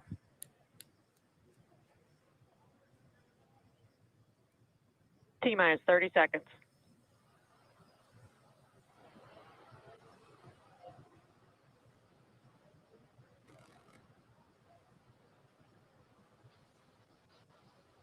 Stage 1 tanks pressing for flight. T-minus 15 seconds. 10, 9, 8, 7, 6, 5, 4, 3, 2, 1, 0. Ignition. Liftoff of the Falcon 9 and Crew Dragon. Go NASA, go SpaceX. Godspeed, Bob and Doug. America has launched. And so rises a new era of American spaceflight, and with it the ambitions of a new generation continuing the dream. 20 seconds into flight, stage 1 propulsion is nominal.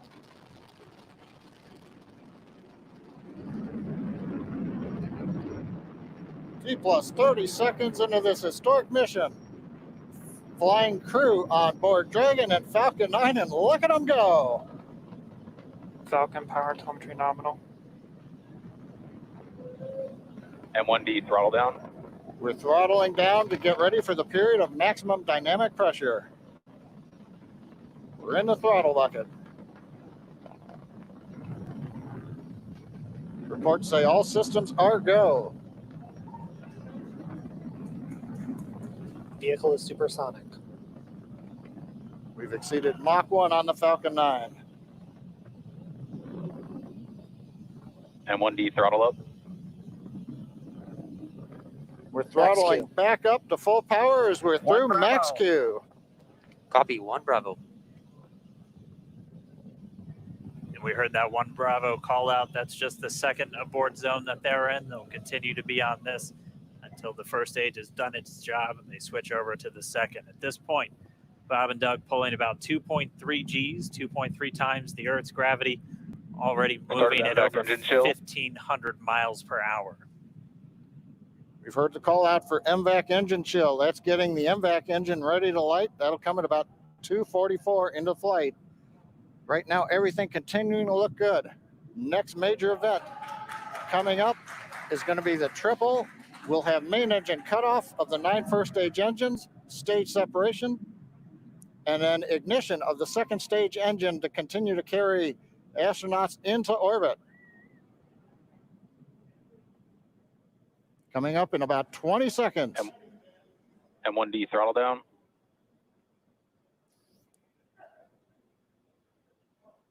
We heard we're throttling down the Merlin engines on the first stage.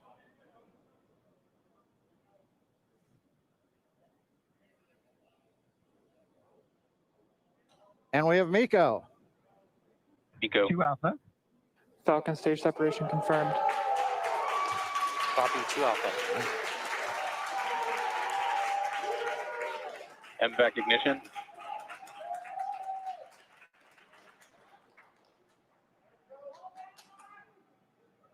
All right, we have stage separation confirmed. The first stage beginning its flight back. The second stage being powered by that single Merlin 1D vacuum engine has ignited and is now Acquisition of signal carrying loss. Bob and Doug into orbit. So they're going to continue under the power of this second Stage stage. 2 propulsion is nominal.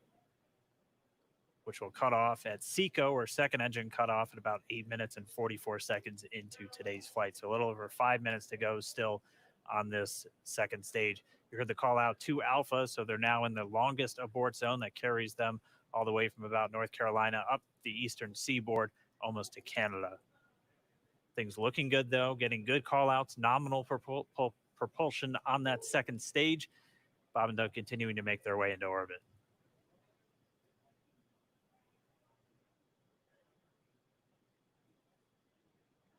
Dragon SpaceX nominal trajectory. Acquisition of signal in Bermuda. SpaceX Dragon nominal trajectory. All right, here in nominal trajectory, so Dragon pointed in the right direction, continuing to make their flight uphill. Heard acquisition of signal Bermuda. That's one of the other ground stations that they're using to get telemetry and data back from this spacecraft. Stage 2 propulsion is still nominal.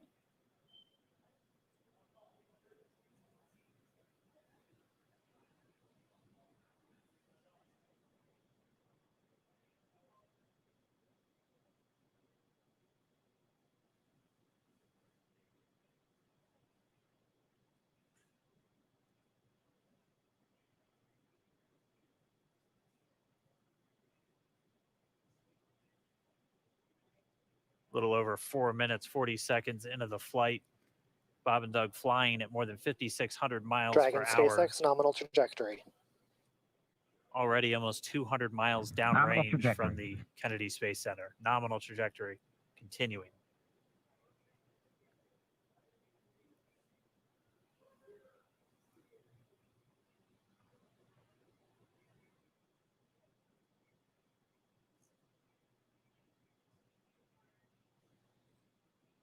And while they continue uphill, looks like we are getting a view of the first stage as well.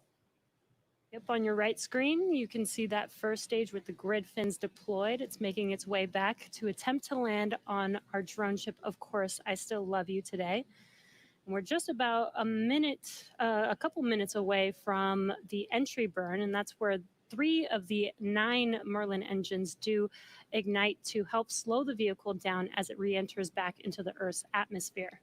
And then after the entry burn will be the landing burn, which is just a single engine Dragon SpaceX nominal trajectory. And you heard nominal starting trajectory. chill for entry burn. There's that call out. They are still on a nominal trajectory on Dragon, still on second stage, and that's that MVAC engine on second stage on your left screen.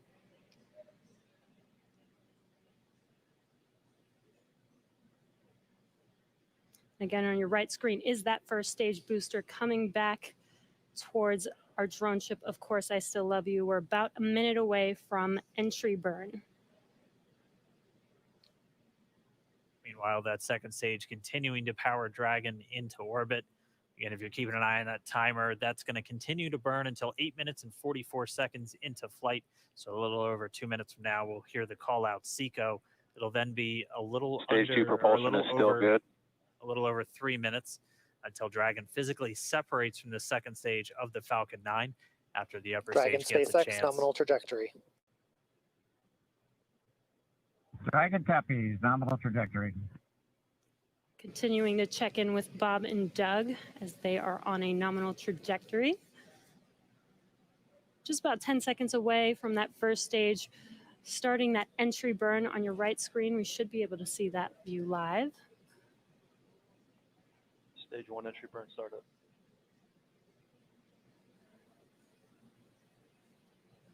And there is that entry burn Acquisition beginning. signal, New Hampshire. This burn lasts about 36 seconds long. Stage 2 FTS is saved.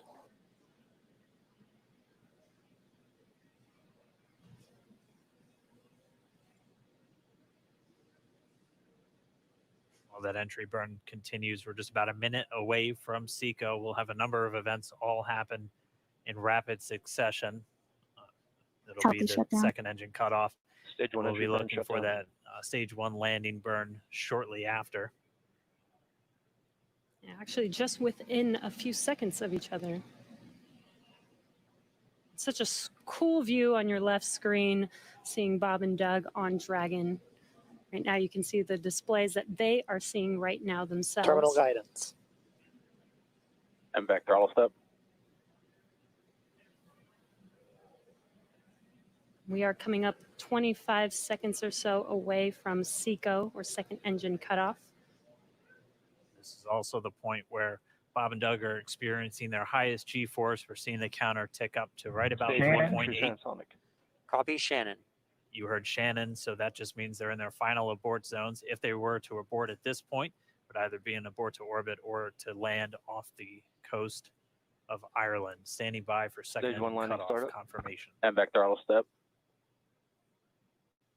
MVAC shutdown. Stage 1 landing line. Confirmation of SECO's second engine cutoff. Now we are waiting for our first stage to make its way to our drone ship. Of course, I still love you. Dragon SpaceX nominal orbital insertion. Launch escape confirmation, nominal Dragon orbital copy, insertion. nominal Stage orbital 1 landing leg insertion. deploy. And what you're seeing on your screen is a live view of our drone ship, where our first stage will be coming down. Looks like we lost that live view, but we'll wait for confirmation of that landing shortly here. Falcon 9 first stage is successfully landed. And aboard there you can course see SL1. on your screen, Falcon 9 has landed. This is the first Falcon 9 to carry humans to orbit, so very exciting for us. And as you can see on your right screen, Bob and Doug are still making their way to their targeted orbit. M1D to recovery 1. So exciting today. M1D. It doesn't stop. It does not stop. All right, we did hear again that call out, good orbital insertion. So that means Falcon 9 and Dragon right now exactly where they're supposed to be. M1D to FRC on recovery 1. And it's right at about 12 minutes This is FRC. when Can you Dragon will switch over to separate. ECF9? Looks like we saw a 0G indicator floating around there. I know Bob and Doug owe us a little bit about what exactly that is that they brought up with them.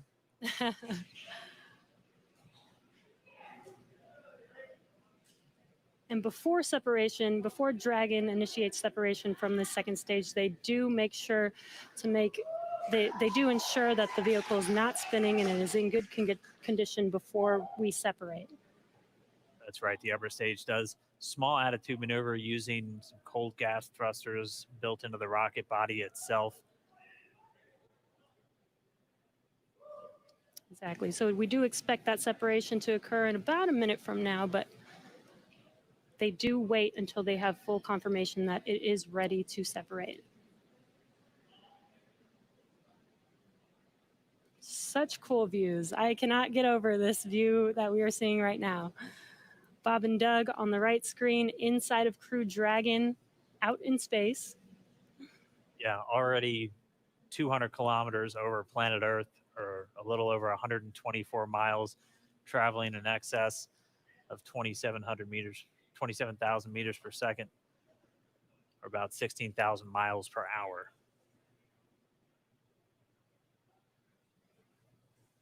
Again, we're just standing by. That separation event should be coming up shortly. Then they'll begin a series of checks on the Draco thrusters that are going to be used to maneuver and then power Dragon on its flight to the International Space Station. Standing by for separation.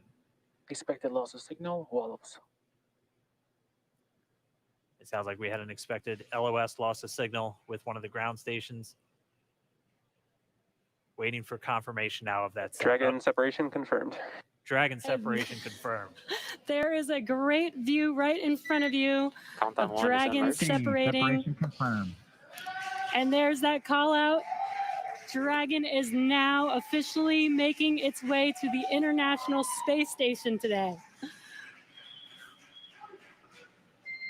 Dragon SpaceX with that separation call. We have a few words for you from our Falcon 19. Standing by. Dragon, Chief Engineer on Dragon to Ground.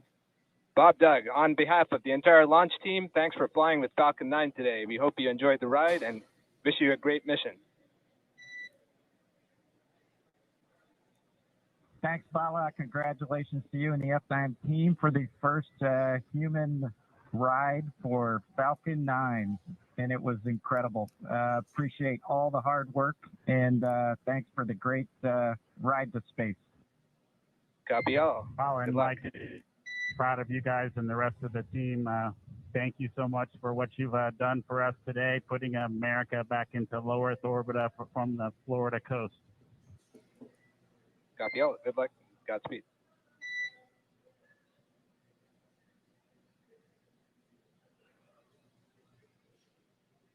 All right, so Bob and Doug are in And Dragon space. SpaceX, we confirm nominal ECLS activation and service section Draco checkouts. Nose cone deploys in progress. Copy all. We're monitoring. The Corps here in Hawthorne giving the crew a heads up that we have confirmation the nose cone is deploying. So again, that nose cone is going to open up a little bit more than 90 degrees, goes up to about, I think, 105 degrees. And that's going to expose the actual docking ring and the hatch that they're going to be going through once they attach to the International Space Station. And also 4 of those Draco thrusters, we call them the forward bulkhead thrusters, that are going to be used for these major phase burns or firings of those thrusters to actually raise their orbit gradually over the coming hours. Also heard good activation of the ECLS, that's the Environmental Control and Life Support System. That's everything controlling their atmosphere, just keeping Dragon a nice, safe, habitable environment where they're going to be living for the next 19 hours until they arrive at the space station. Right, exactly. And Falcon 9's job may be done for today, but the mission is not over. Crew Dragon's job is not done. As you can see, Bob and Doug are still inside Crew Dragon, making their way. It will be a 19-hour trip to the International Space Station before they dock tomorrow morning. And such cool views. I love that we can get these live views here and see and watch what they're doing now that they are in orbit. Yeah, it's incredible to just be looking over their shoulder, to be along for the ride. And we're going to be with them, and we're going to be with all of you the entire way for their journey to the space station. We're going to be covering live throughout. Bob and Doug will obviously have a sleep period where they'll get about 8 hours of sleep a little bit later today before they wake up for all of their final approach. One of the major things we are looking forward to in the next couple of hours is going to be their first turn at the controls. So they're actually going to be using those touchscreen displays to take control and manually pilot Dragon. We'll walk you through what that's going to look like. And assuming we have some good ground station coverage, we'll be able to get views from right inside Dragon, looking over their shoulder as they manipulate the controls at the display. But I mean, we had a smooth ride uphill, both stages of the Falcon 9 doing their job, placing Bob and Doug into orbit. I mean, this is a day, this is a historical day. This is us kicking off that new era of space flight that we've all been talking about and longing for since the space shuttle program came to an end in 2011. Yes. And the weather cooperated. Yes, second time's a charm. Right.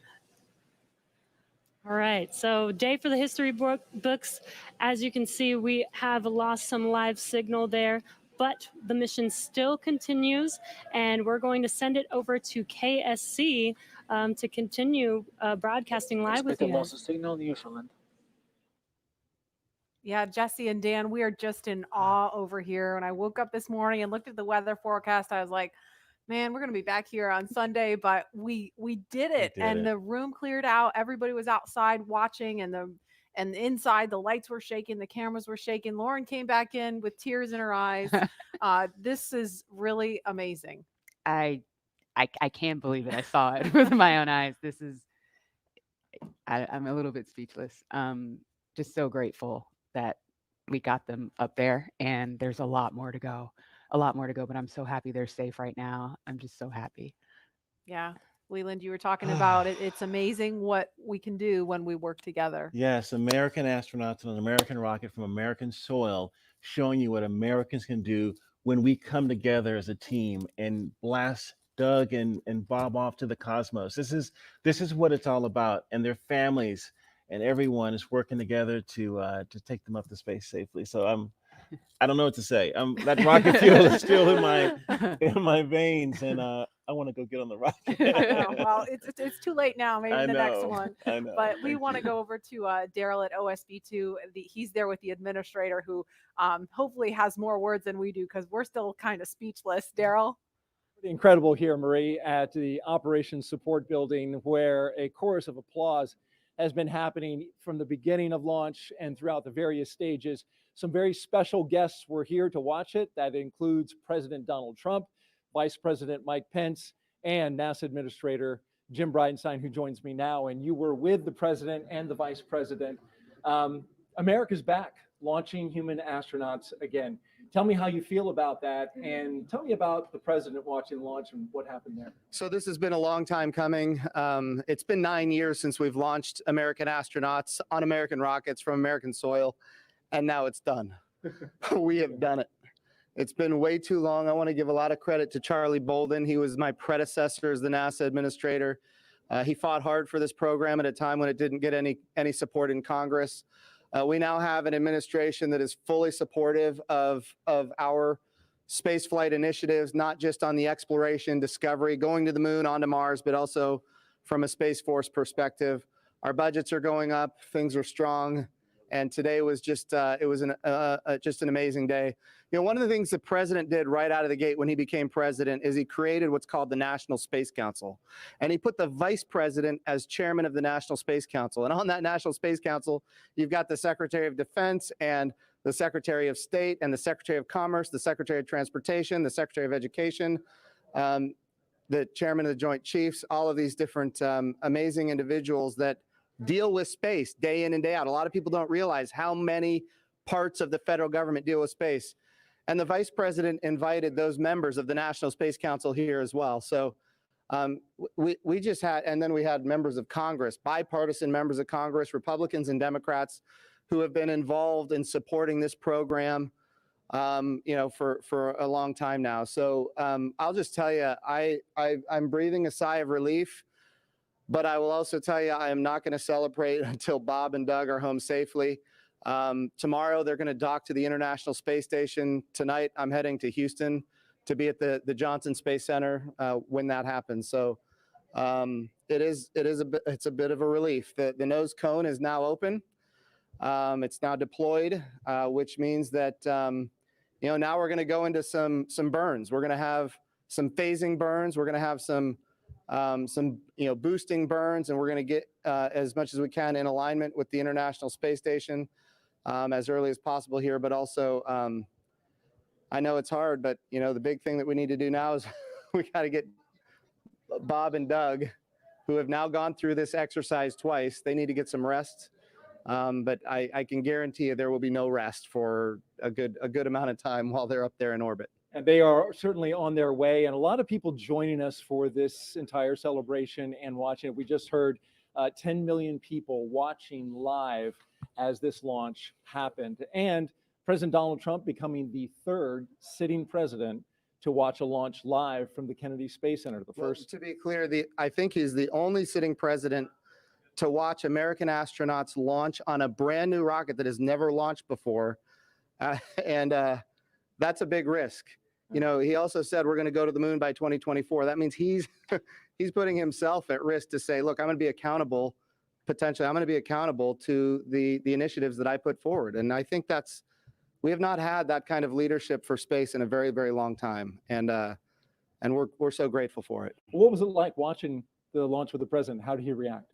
Oh, I'll tell you, it's obviously something that is near and dear to him. He said it a year and a half ago. He put it in the State of the Union speech. He said, we're going to launch American astronauts on American rockets from American soil. And of course, I was like, in my head, I'm thinking we better get after this.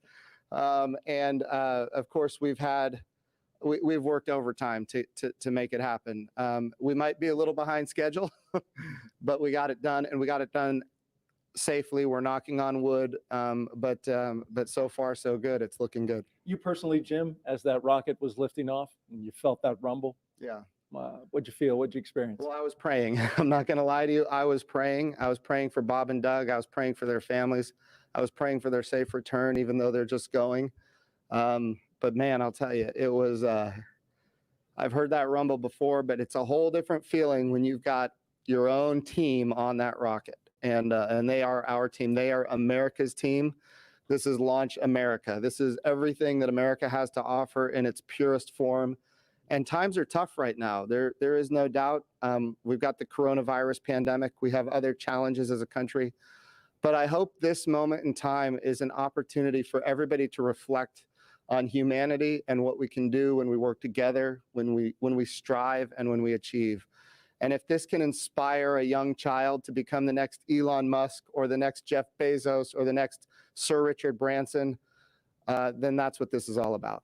Or the next Jim Bridenstine. Yeah. Well, I wouldn't put me in that category, but. Well, we appreciate your leadership for the space agency at this time, and congratulations on an amazing day in the launch. Thank you. It's been a great ride. All right, very good. Marie, we'll send it back to you in the studio.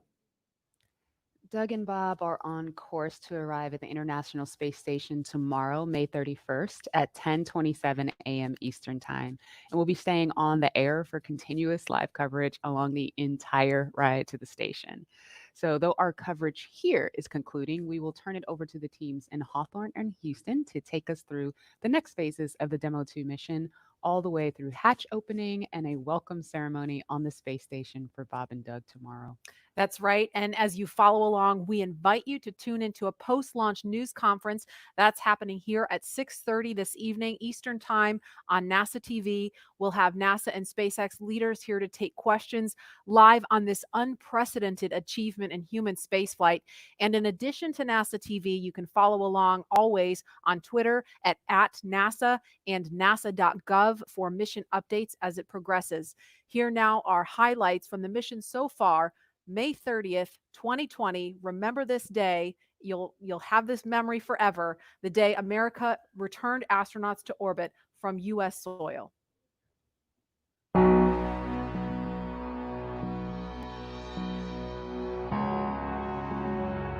Wow, we're making history again. Let's go.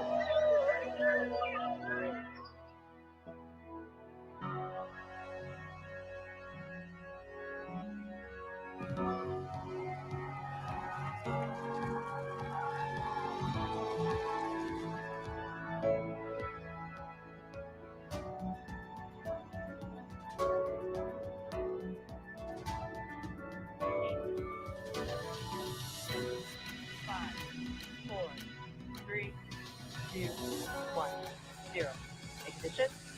Liftoff of the Falcon 9 and Crew Dragon. Go NASA, go SpaceX, Godspeed, Bob and Doug. America has launched. So rises a new era of American spaceflight, and witness the ambitions of a new generation continuing